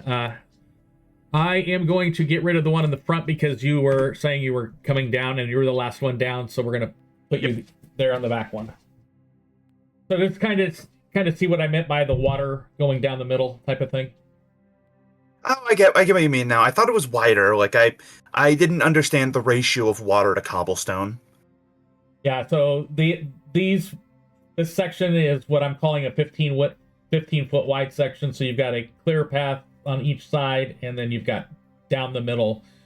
Unlike up above where the water was not moving very much, I said it was kind of dank and almost stagnant. The water in the central path and the cistern areas in this one is actually definitely flowing from left to right. Currently. The wall to your left appears to be very solid. Where the water is coming in from the left is about, besides the part that's underwater, there's about 3 to 4 inches above it, giving you maybe a total of a foot to a foot and a half of distance total where the water is able to come in on the left-hand side there. So you could climb through and possibly go through. Before you got rid of your sword light, you look there. It does look like it's only that foot and a half for whatever direction it's going for quite a while. Mando, get down. So, here we are, party. In the sewers. Hell yeah. Just like my favorite bad JRPG, Trails of Cold Steel. Yep. Which one? All of them? Or...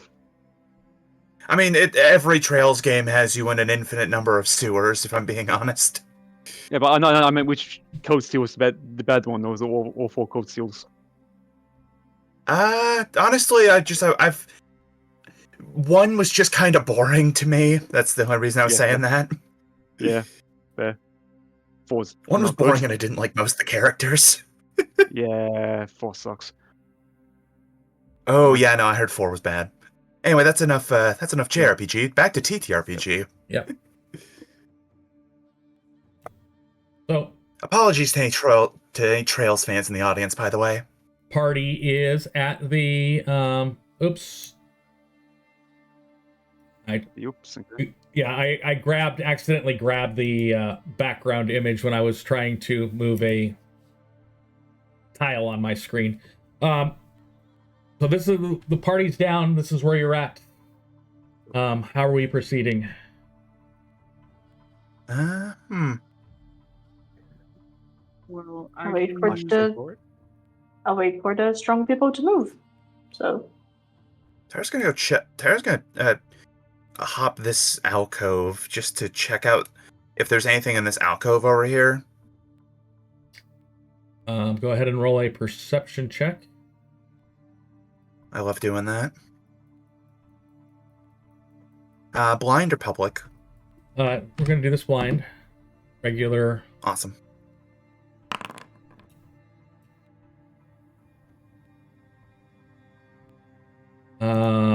You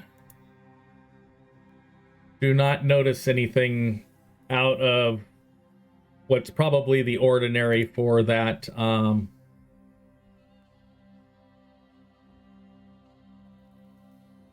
area. In that case, she'll cross back over just to stay in front of Eleanor. Because in her brain, Tyra has identified Eleanor as squishy. you might not be wrong. You did squeak when she caught you. I did. What happened? What happened is Crom. I would you triggered a trap. Yep. So I need to select Crom, and I'm going to pause the game just so I can do get the targeting stuff done correctly.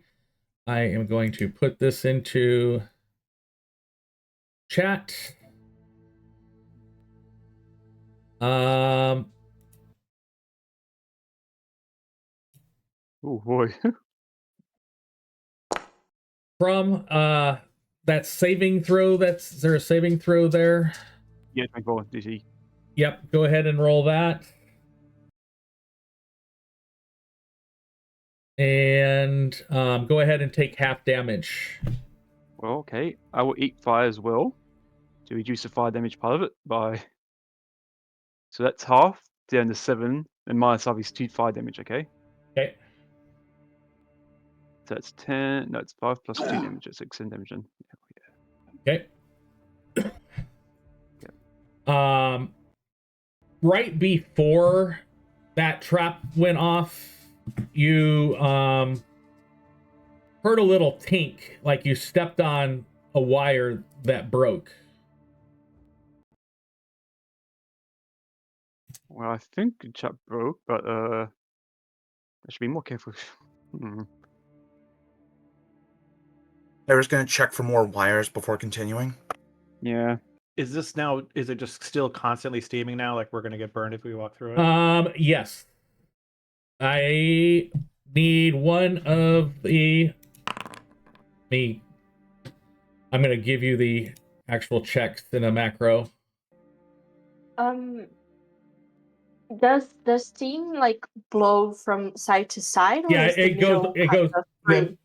It goes all the way across. But I tried to make it go Okay. all the way across, but it was not working nicely for me. It's okay. EH. And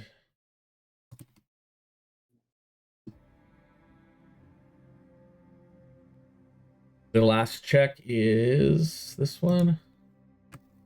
You definitely can see where the wires are. And it looks like there's more that would. So the steam is going all the way across. It looks like there's more. Plus, you also see what may be able to deactivate the trap and stop the steam. Anybody is more than willing to do one of those 2 checks to try to disable said trap. Who is going to try? Can't I? Am I able to try and disable it, or am I? I will yes, I will let you do that. I'll let anybody do one of those 2 checks to try to disable the trap. I just I would want to need know to nat because 20 either. I would cast guidance on Chrome before he rolled Oh. up. Well, it doesn't matter because I have. Yeah, so it's fine. I had to get but guidance would be useful, but it's a bit late. Yep. Okay. You see the wire that you stepped on, and you are definitely able to. Let me get that tile there. Disable the trap. Why are you not letting me? I'm just imagining Crom doing like rapid pace plumbing while also just having his mouth open to a jet of steam like a dog with a water hose. And I cannot get to the layer with the steam. The steam is gone as Crom disables the trap. We can just say it's like the lingering steam from the trap and it's like harmless. Yeah. And I goofed up. I deleted the trap token there, which I could have gone and figured out how to. I could have just ran it again to deactivate it, but I goofed. So the steam is not going across there. But definitely somebody set this area up for those pipes to burst off of that trigger. Oh, at least we know they're going the right way. Are these ones also still going off, or would we have to disable it on each set? No, Okay. all that steam is gone. And as we're going, I have the seek action, just if there are any traps, just so I can check for them.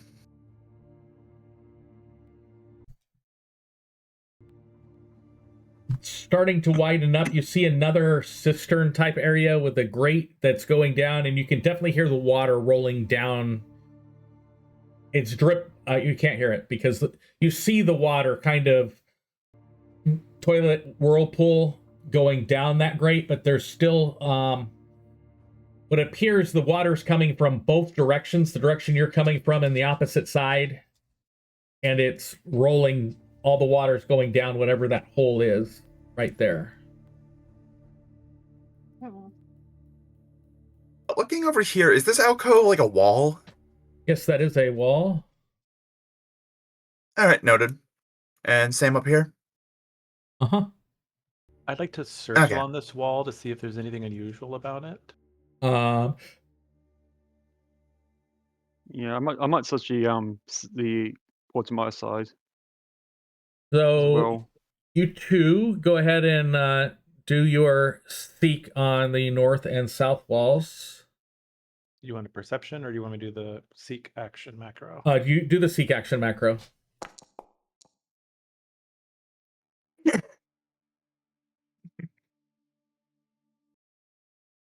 Oh, shit.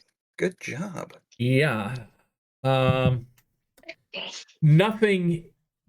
The walls appear to be solid. There is a water line about 9 to 12 inches up on the wall in those areas.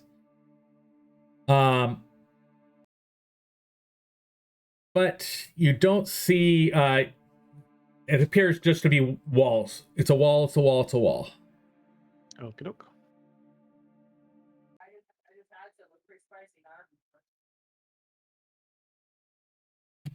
And I will. Wait for a GM to validate. I'm trying to find a token that's missing. And Tumbra, are you moving forward with us? I think it might be Cyber, can you hear us? maybe? Yeah, I can They hear said you. that I'm they're- just. Oh, someone turned on the lights. Yeah, Oh, what? It will disappear in just a second. Steamer has appeared. I just needed to have my streamer token on the screen. Makes sense. Antumbra, are you following along with us? Yes, I succeeded at my check. I just don't know what I'm supposed to do now. There's nothing. You don't notice Because I anything. had to go. I think we're just exploring the tunnel and want to make sure everyone's keeping up. Yeah. Yeah. The thievery You check can- was for earlier. The trap got disarmed. Nobody there. It looks like those are just straight flat walls in the tunnel there.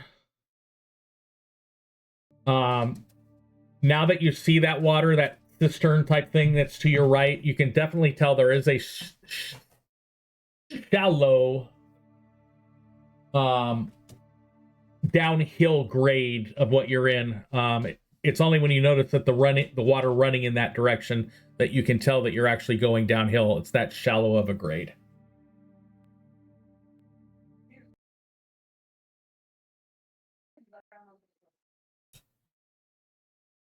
Okay.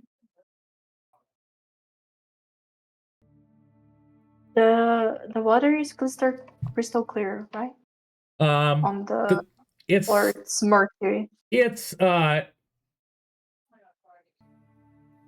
like gray water. You can tell some of it's got like soap residue in it. Every once in a while, there's some wonderful particles floating in with it. It's not anything I would drink. Yeah. Okay. Yeah. Yeah, I was about to say. Yeah. I'd be concerned if there was crystal clear water in the sewer. Yeah. But no. The point being, do we see any movement like in the water other than water just going down the drain? No, it's just water going down the drain, and yes, you can see the bottom even in the murkiness. So you can see that there's nothing really there. Okay. Perfect.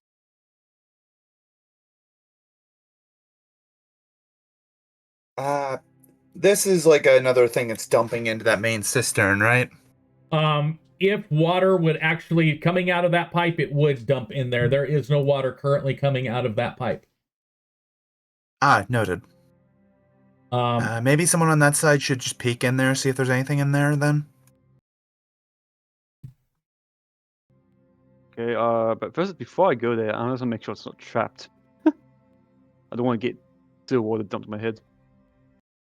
Okay, go ahead and I want you to do two things. I want you to do a seek, then a basic action macro recall knowledge. And basic action knowledge. Where's that one? Basic action. Recall knowledge is. It's the Pathfinder macro. Yeah, it is, yeah. I couldn't find it because it's in grey.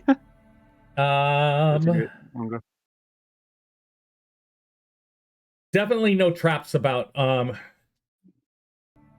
With your roll, something feels off to you, but it's not because of traps. It's because the building materials and some of the stuff that's down in this area right here doesn't look familiar. It looks the stone, the way the stones are cut, the way the walls are built, the things that are sticking out of the walls, it's almost like it's too far advanced for what you've ever seen in a sewer before. The floors that are here, the way the stone is cut and shaped would fit itself in a grand cathedral. I mean, they're that nicely put together and squared off and stuff like that. Something is wigging you about this area. Okay. Whoever built this place cares a lot about proper waste disposal. Would I be able to tell if we might have gone be underneath that cathedral in earlier?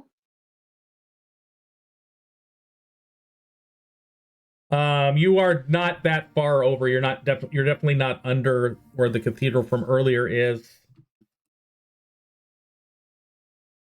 Unless it's on the place, unless it's a cathedral, one of the old cathedrals is holding the one of those demons in. We might be near where we were going. Can I try recall knowledge to figure out, based on where we've traveled, like what this would be under, like under any buildings or structures? Yes, I'll let you do that.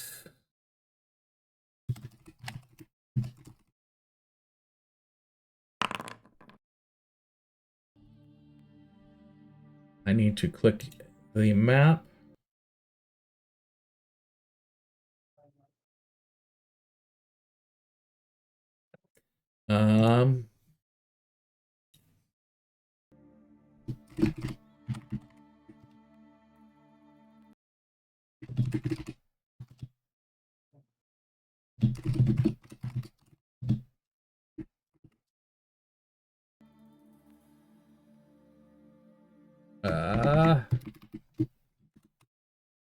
I'm whispering some stuff to you because that's stuff your character knows that the party doesn't know yet. But from what you're able to gather based off of how you guys went down in the sewer and moved around, you're definitely in the Sunfire Heights area. You believe that the Sunfire Tower is probably somewhere in the neighborhood of 100 feet or so away.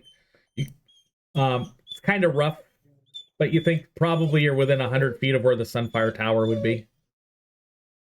And so based on my understanding of that location and what I'm seeing, it's like this could have been some of the original structure that was built. Yes. So I'll explain that to the others that, Boba basically, after it had the devastation, and they, as I think the governor mentioned, how they rebuilt on top of it, there was some of the original architecture that was there, and I suspect this is part of that original architecture that's been sort of built on and or around.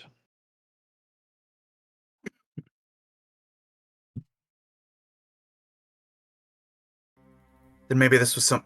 Yeah, then maybe this was some sort of structure before it. Then, yeah, maybe this was some sort of other structure before the rising. Yeah, very possible that there were some. It was used for something else. Yeah. So there are, like the city of Seattle, they did the same thing. There's an entire underground city underneath Seattle, Washington. This is news to me. There are several cities throughout the world that basically built on top of the wreckage of prior buildings from prior eras. Wow, So, this is wild. Neat. From Ruidian's knowledge and what you're able to put from the governor, it appears that you're in areas that were covered over 200 years ago and were built prior to Boba's getting destroyed during the Rising. So the area you're in is very old. Hey, it's, Cyber, people are echoing off of you. Sorry. Without my earbuds, I can't really hear too well, so. Okay. Yes, how does the party want to proceed based off of that knowledge that they have? Don't we know this down here doesn't lead anywhere? I just wanted to double check. Oh, yeah.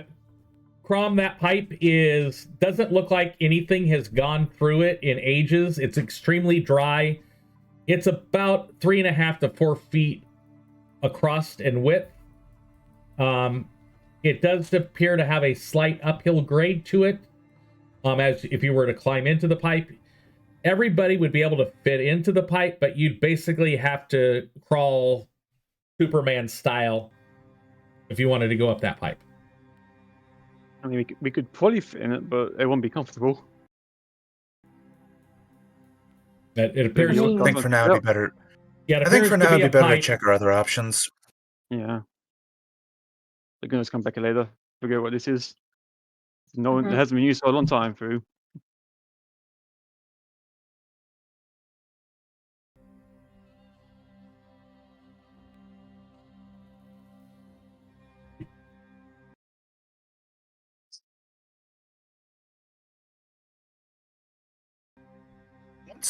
Once we hit here where it seems like things are starting to get dark, Tyra will light her sword back up.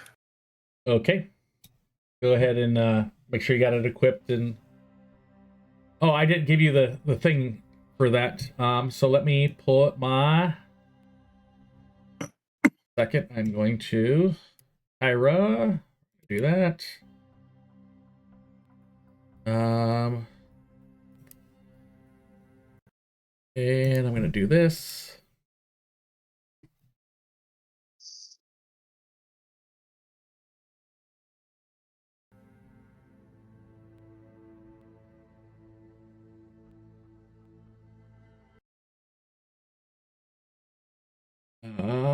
Can figure. Nope. Token.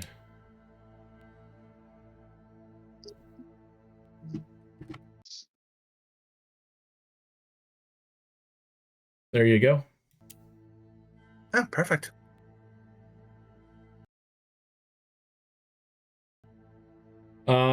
It appears that the path is bends around a corner towards the south, through that area. Down here or like over here? To the right, where you've just pinged. Again, it looks like just walls at the north and south little alcove areas. I don't know why it keeps on moving my screen. It should not. I gotta ask, is this particular piece of machinery here, or is that just a quirk of the map? Ping it so I can look at it real quick. Big mechanical. That looks like a big mechanical piece of something that you have no clue what it is. It looks fantastical, is how I would say it.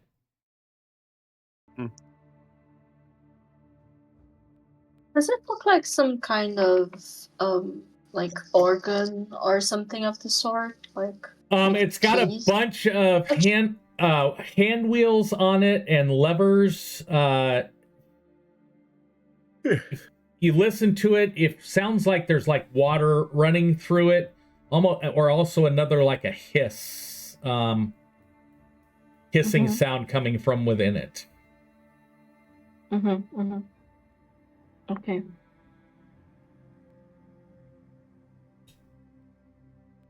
Do we have the option to do a recon knowledge to see if we've read about any kind of machinery like this? Yes, you may if you desire.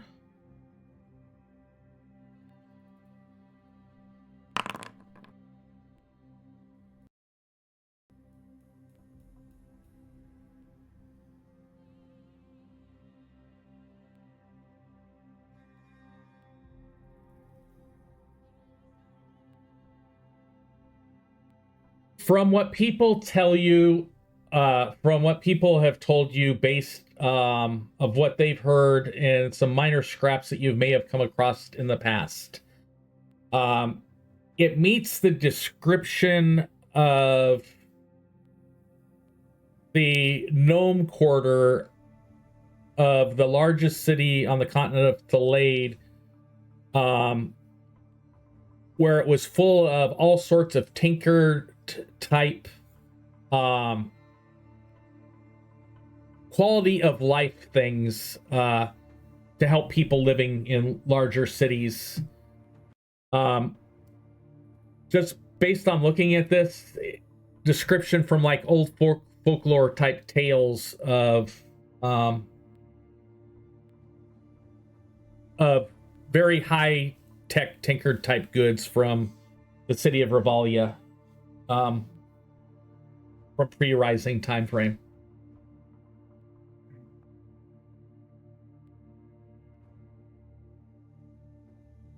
All right, I'll share that little tidbit with the group. It's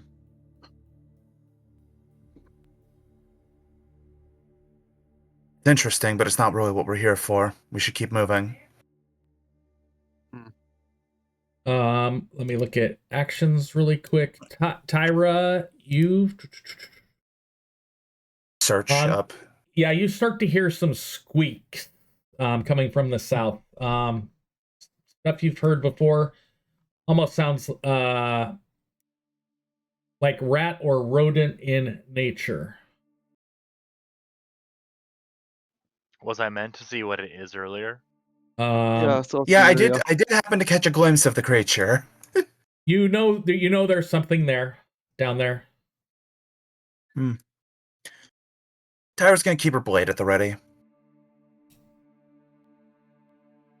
As you come through, you definitely hear scurrying to the left and the right of the where it tees down there. I'm going to go ahead and have you guys roll initiative. Ooh, exciting. Given the fact I have 3 hero points and no idea how much longer the session's going to go, I might hero point an initiative for the first time in my life. You probably better, yeah. And +1. And I can remove the streamer. And I'm going to do exactly that. I can remove the streamer from initiative order once everybody gets done rolling. Oh. Now you said that will this automatically do the scouting bonus on our initiative, or do we have to add it? It should have done it for you automatically. Oh, okay. Let me check.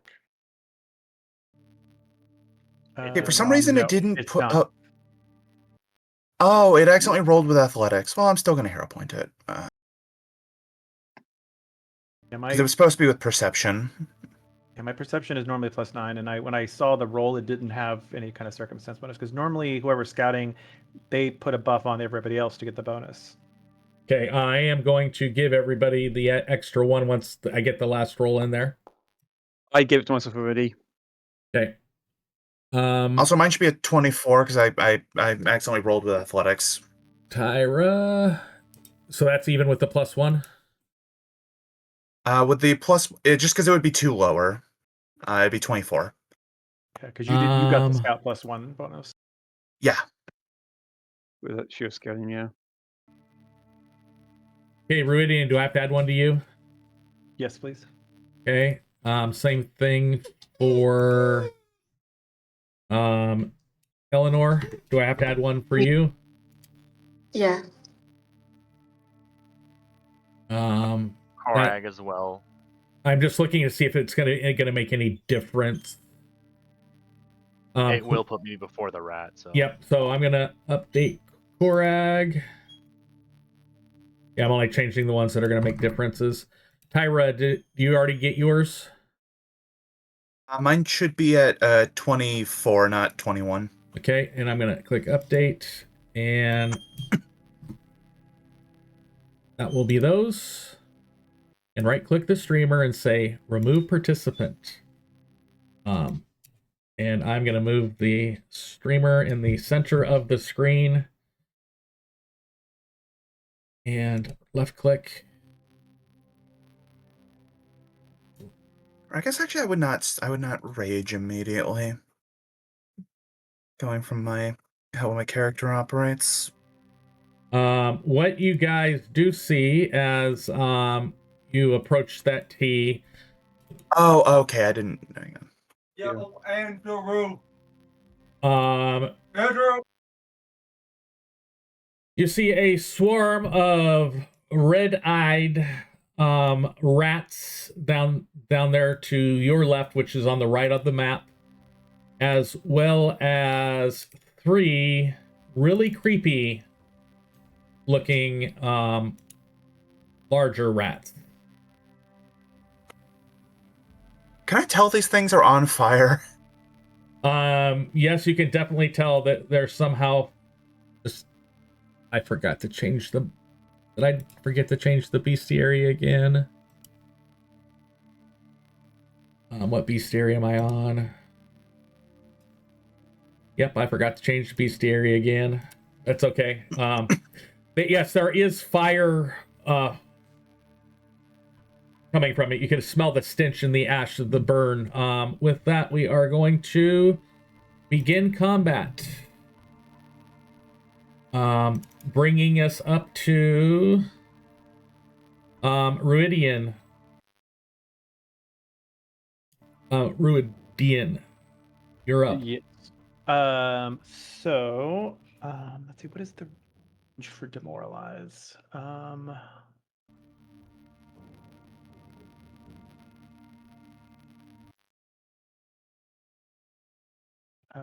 to see what the range is on this.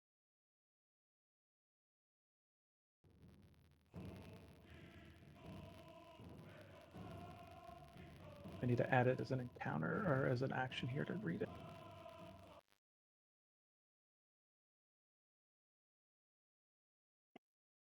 Okay, so demoralize is 30 feet. Okay.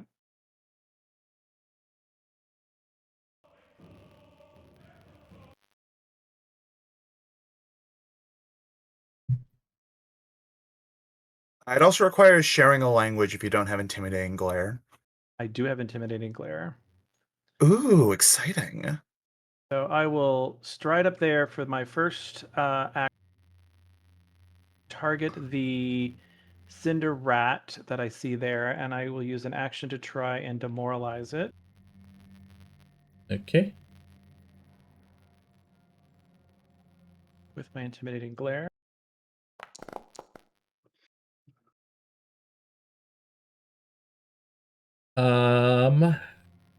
Yeah. It'd be demoralized. And with my third action, I am going to declare him as my hunted prey.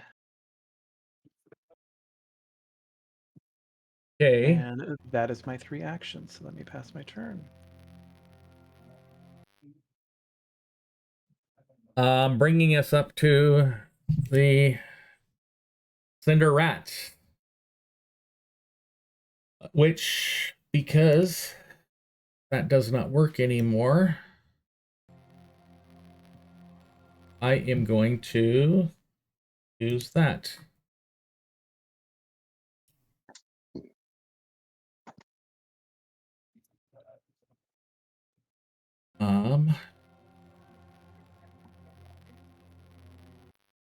It moves next to you there, and he will bite Just at curious, you. is there any water in that area that it's crossing? Yes. Ooh. It's not it's not enough to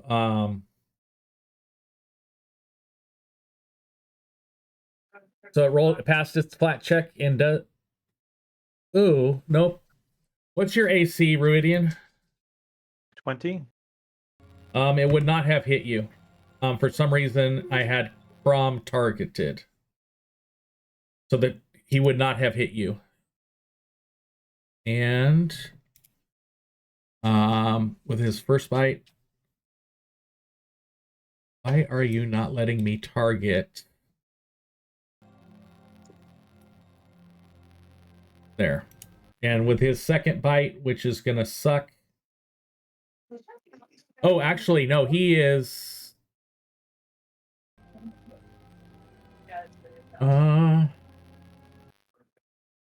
demoralized. Everything that's next to the rat is concealed in smoke. I just wanted to make sure that nothing else went weird with him.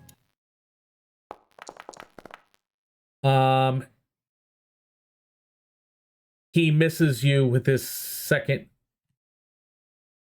bite, and that is the end of his turn. The Frighten came in clutch. Oh, yeah. Yeah. And that brings us up to Tyra. Well, this thing walked directly into flanking, and it would be rude if I didn't punish that kind of sinful behavior. So Tyra's going to. Oh. Yeah, dumb rat didn't know about flanking, so. Yeah, and Tyra is going to just fucking impale this rat.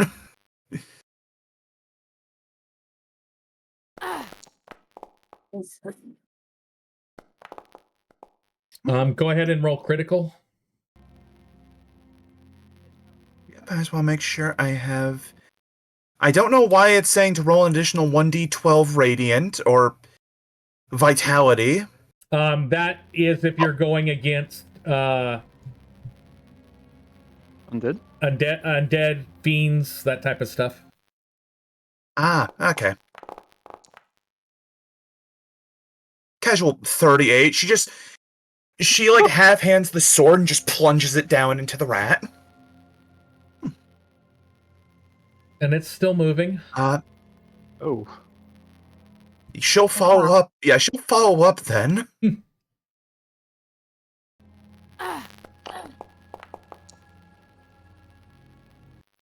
Regular hit. As you swing back at this smoking rat, basically squishing it dead. Yeah, she just pulls the sword out and cleaves it in half. And for her last action, I want to double check if Recall Knowledge is a concentrate.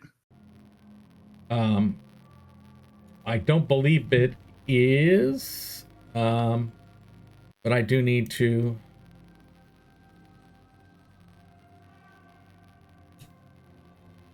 Thank you. Good.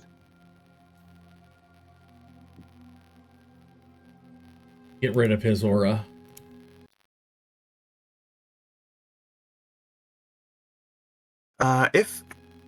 If it's not, then I'm going to Recall Knowledge on this rat swarm. Okay. Specifically trying to remember any weaknesses about, like, large swarms of rats like these. So I just deleted the killed rat. It's okay. Go ahead and target and do that recall knowledge check. The basic action macro? Yep. With it targeted, it'll come through correctly. Yep. And what do you specifically want to... You're trying to see if it had any weaknesses, is what you said, correct?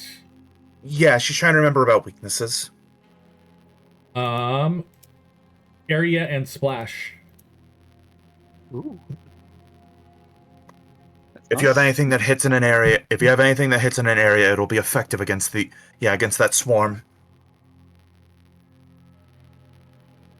And that'll be my turn. Eleanor. Real quick, I do have to leave in 3 minutes. I mentioned Oh, before yeah. the giant break that I have to leave. So do you mind if I take the turn early since I won't get it? I've got no Okay with that. issues with it.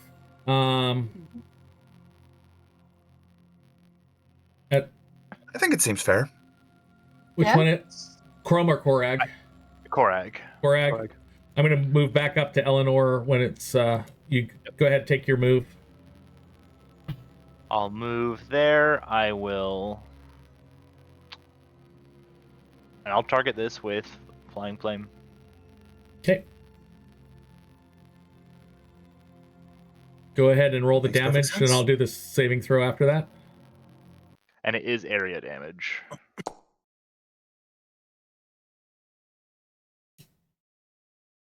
Collect at least one token. Yes.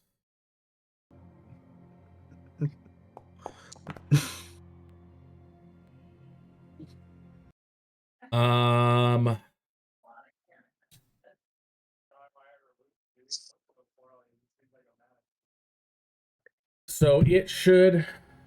I'm gonna take away 5 more. Actually, I'm gonna take away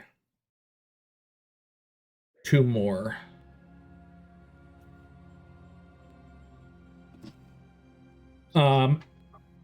So that is your move, and then you did a double action.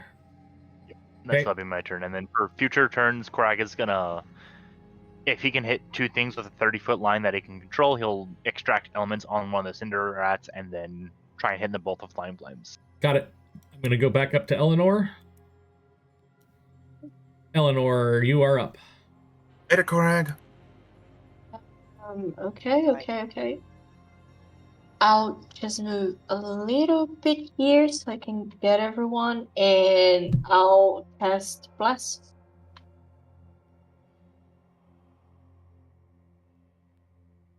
Incredible.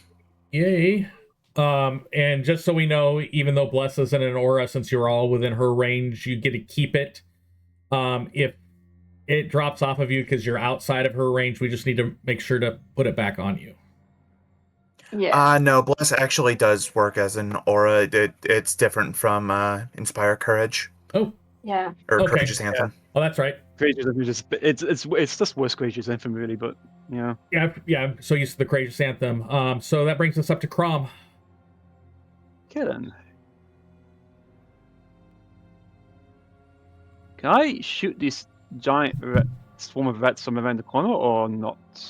Looking at your click there. Because of the way I've got the wall set up, I think you can still hit it. Okay, good. That's a piece of machinery there. Yeah, I wasn't sure if I better shoot for the machinery around it or anything. Where I was. Okay, frostbite then. On the giant.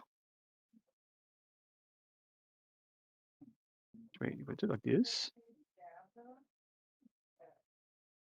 Okay, it's the same thing then. Okay.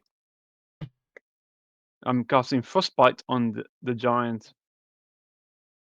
That swarm. Yep. Swarm. Go Oh ahead. wait. Oh no. It's maybe cast a blast. Oh. So it needs to make okay, roll damage, 3d4 damage, and it makes a DC save. And I will roll his saving throw. 8. And he fails. Critical fail because it's not set up because the DC is 19. Oh, yep. So that means He gets. I'm gonna retake that back. I'm gonna click the double. And it's dead. Wait, it's 11 is only failed by 8, not by 10. Yeah. It's not. No, the save is 19. It rolls an 8. That's It a rolls- save. It It rolled gets a 11 on bonus. the saving It gets throw. 8 plus whatever It is rolled an 8 on the dice for an 11 total. Okay. correct. So I got 11 It- total. No, the 8 is damage there anyway. The 8 is damage for the 3d4. Yes. Does it take damage? Yeah, he would take normal 3d4. I but don't not... think it. Yeah, It he'll- doesn't think they were You damaged. take 8 damage. It takes 8 damage. The target takes 2d4 damage. Or it doesn't say anything about critical failure. This is yeah, critical failure. He now has frostbite. Yep. So But he gets to weakness. be clear, he didn't critically fail. That's right. He did not critically fail.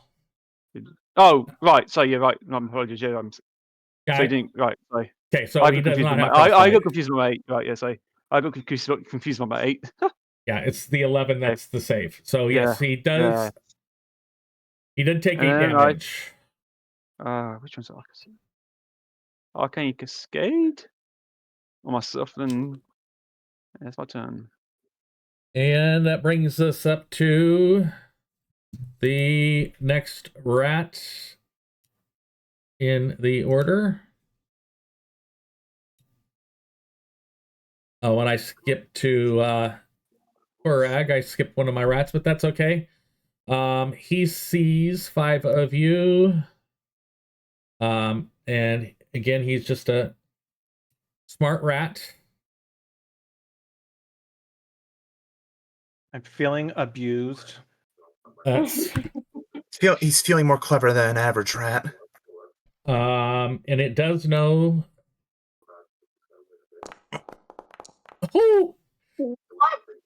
Oh!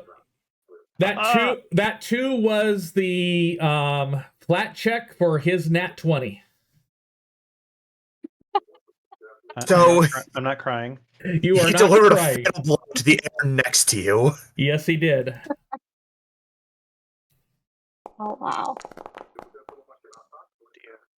But he does hit on his second bite. Go ahead and take that, and that's fire damage plus persistent damage that has been applied to you, and that is that rat's turn. Korag went this round.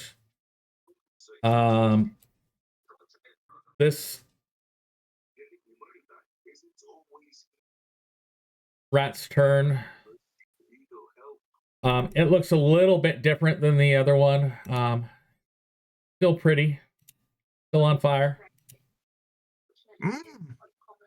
This one's actually glowing This might more. be the giant rat who makes all the rules. So he does look a little bit different than the other cinder rat that was there.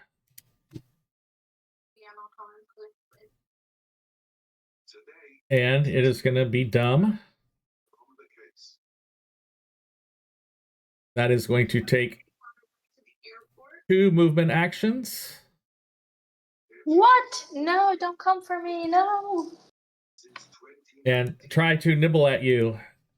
As you're in the darkness a little bit, it does get a little bite off.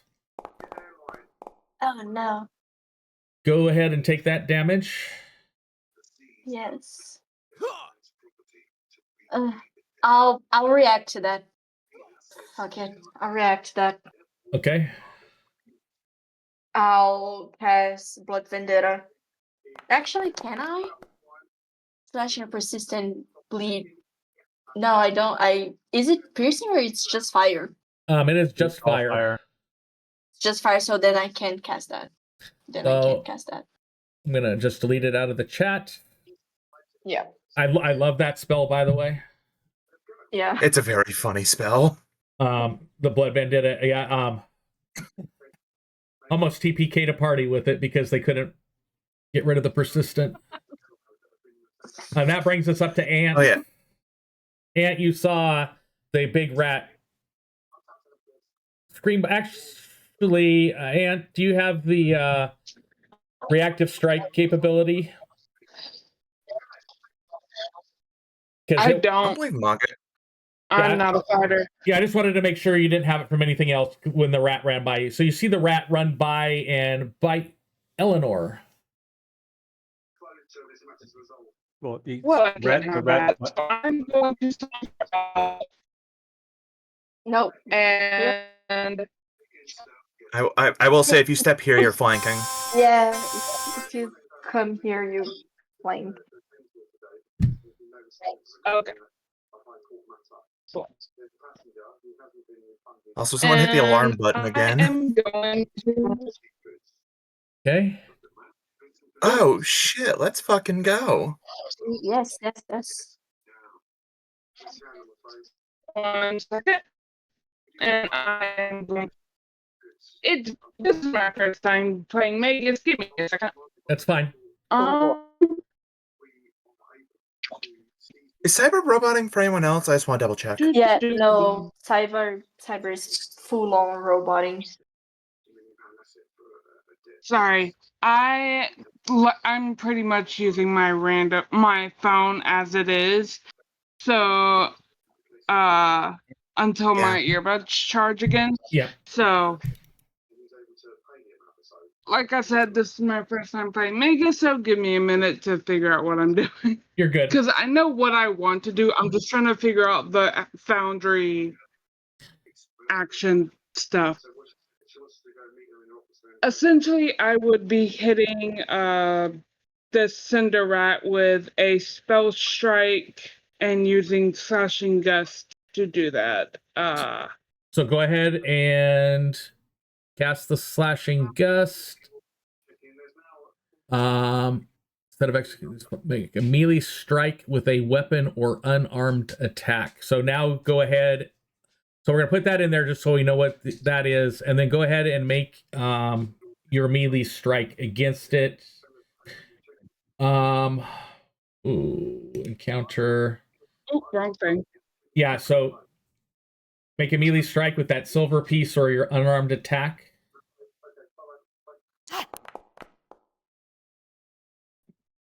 Okay, let's fucking go.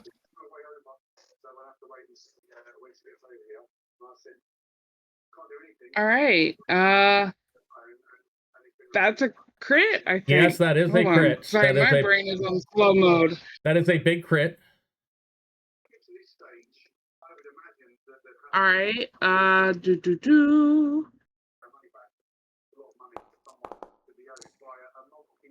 as well, very nice. Used. And go ahead and roll damage on your slashing gust also.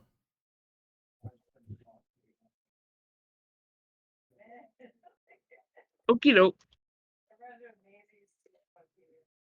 And then roll damage.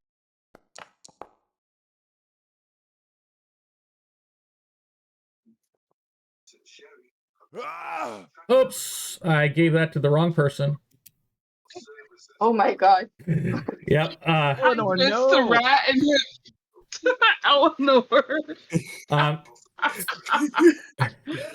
No. Go ahead and put that staff back in your hands. The rat did take all of the damage, and it appears to be not feeling too good right now. One other thing I'd like to mention, since she did crit with that spell, doesn't it also take a 2d4 bleed?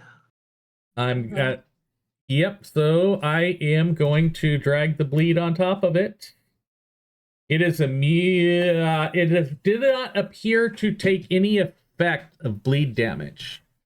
Well, boo. So I'm going to update that in your bestiary tracker that you know it is immune to bleed damage.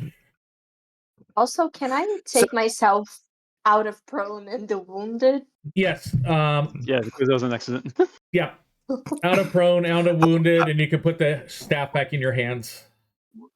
Thank you. Oh, and one final thing.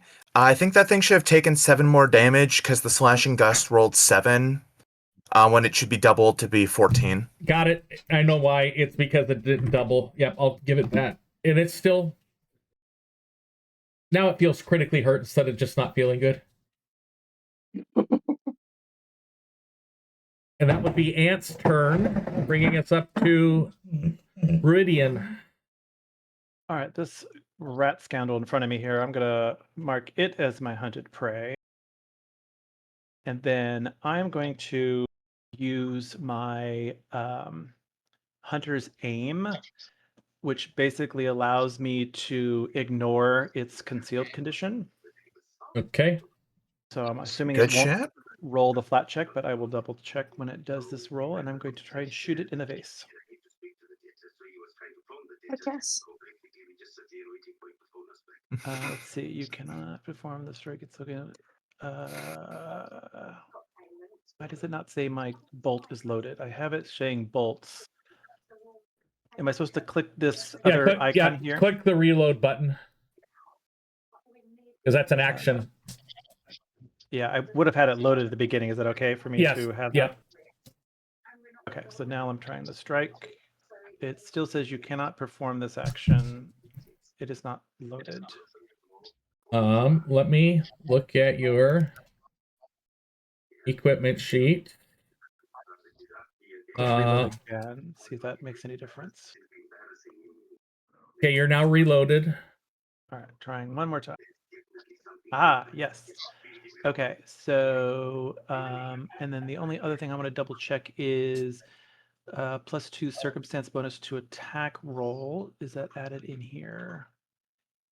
Hunter's aim I need to turn on.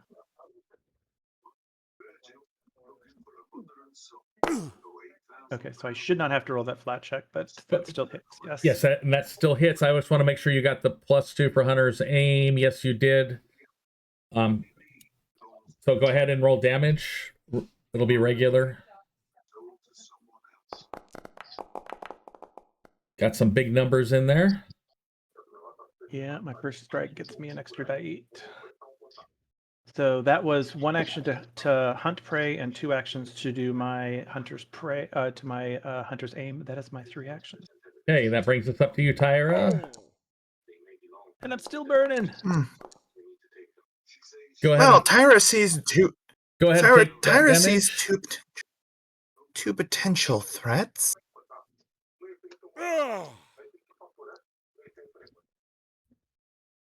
I think she can. Would it be metagaming to say Tyra sees that swarm is about to strike something, and she would in order to prioritize that? You see Eleanor directly in front of you. See that big giant rat jump up at her and take a big honkin' bite. Oh no, I was talking about the rat swarm over here. Would I be able to? It has not moved, so it's kind of hard to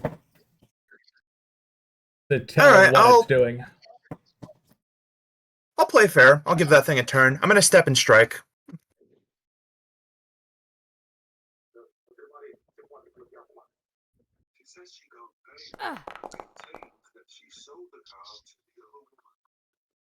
Oh.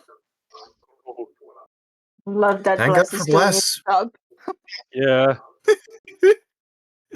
Fucking love it.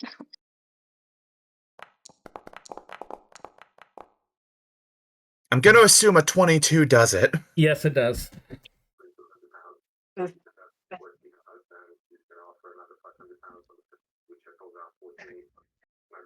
Sounds good. Sounds good. With my last action, can I reposition Eleanor so that she's behind me? Please. Yes, I'll let you do that, especially since she's willing. Awesome. You feel it. Awesome. You feel a hand wrap around your forearm and just yank you behind Tyra. Eleanor squeaks again.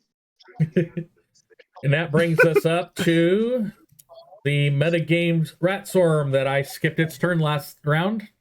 But that's okay. Oh, also, wait, is this Cinder Rat dead? I just wanted to double check. No, it is not dead. Oh, in that case, I'm going to change my mind. Just a second. Let me, yes, it is dead. Okay. You did the damage. Yeah, I didn't do the damage. Got to set. Okay, I just wanted to double check that.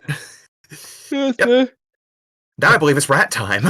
Okay, I'm going to roll a 1d2. On the 1, it's going against the bottom 2. On the 2, it's going to try to go up. I will throw this thought out there. Korag did whip like a flaming thing at it. Yep. Okay. So that's where it's going to go. I am going to bring those 2 guys out front so I can hit T and shift T. And he is going to do his swarming bite.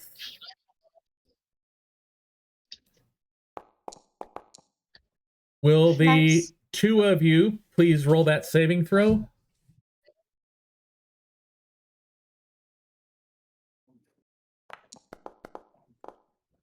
The rare basic save where failing and succeeding deals the same damage. I'm going to do 0 damage if they succeed. So I need... Oh, that's Korag. I'm doing him.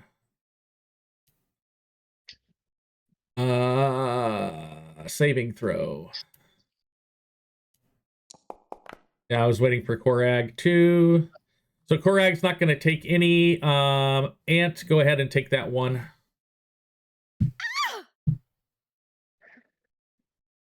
That's a hell of a noise. And that will end the swarm's turn. Up to Crom.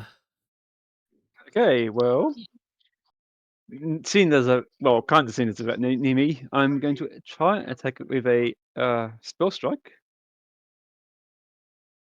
using frostbite. That's my spell. No. Oh, nice! Actually, that's really good.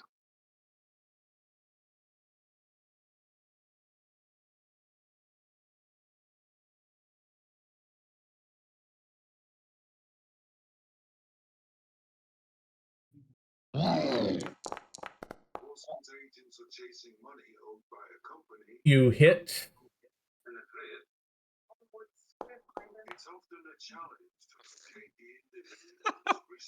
Wow. 1 + 1. Wait. Higher. And I'm going to merge those. 11. And click damage. It appears to be fading. And that is. Oh wait. Oh wait. I should get an extra 10. Okay. I'm just gonna cast glass shield myself, I guess. Wait. Oh, right. What? Oh, You bloody success. hell, that's meant to target me. Ah. Yep. You accidentally put a glass shield on the rat you just punched. Yeah, I did.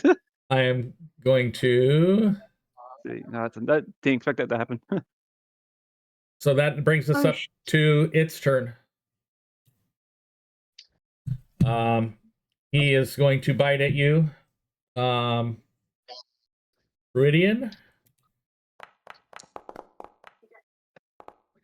Oh no. Okay, Hit. that's okay. It was the other way around, yep.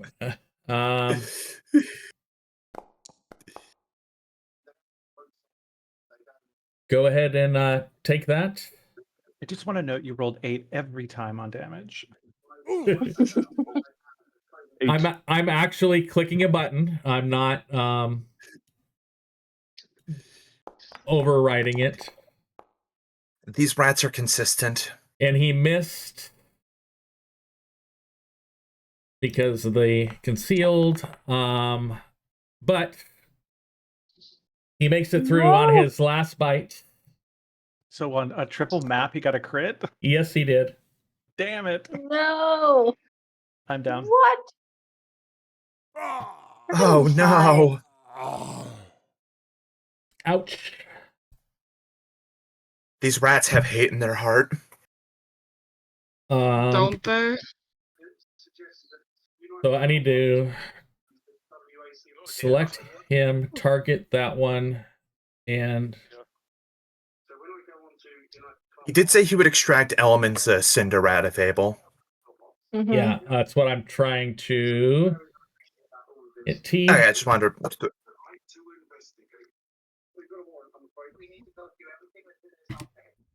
So that's targeted. Extract elements.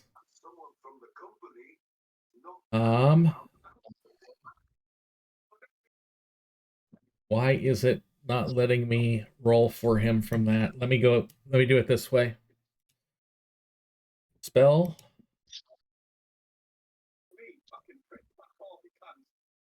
Action. There we go.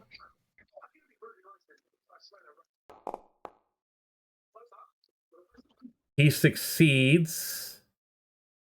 The target takes 2d4.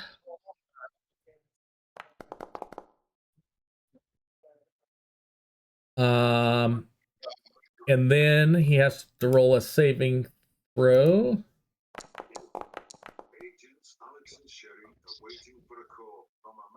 I rolled the saving throw from Korag. I'm still going to take that as a miss. I'm not going to re-roll a failed die. And then the rat takes the damage. So it is barely up. And that means that he is going to... So that thing is vulnerable to... I'm going to do an Earth blast at it. Hitting it. Go ahead. Oh, I did. He did say that if he could, he was going to try and catch multiple things with a flying flame. Yeah. He was going to flying... if he could do it all in a straight row, that means he would hit Ant also. Flying flame doesn't have to be in a straight line. What? It's just a 30-foot line. It's just a 30-foot line of a, and that you can decide what direction it goes in, like every square. Okay, so I'll undo the elemental blast. So he can go ahead and go, let me see. 5, 10, 15, 20, 25, 30. Yep, he'll be able to get both, so I'm going to hit T. Oops. No, you're not targeting yourself, Korag. Shift T for that guy, and then the flying flame.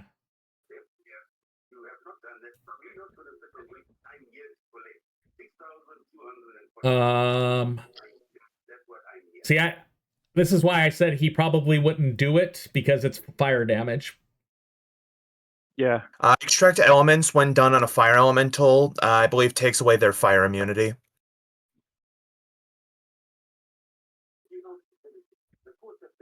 If the target normally has resistance that would apply to this damage from one of your impulses, okay, it's going to ignore the resistance. Yes, it does.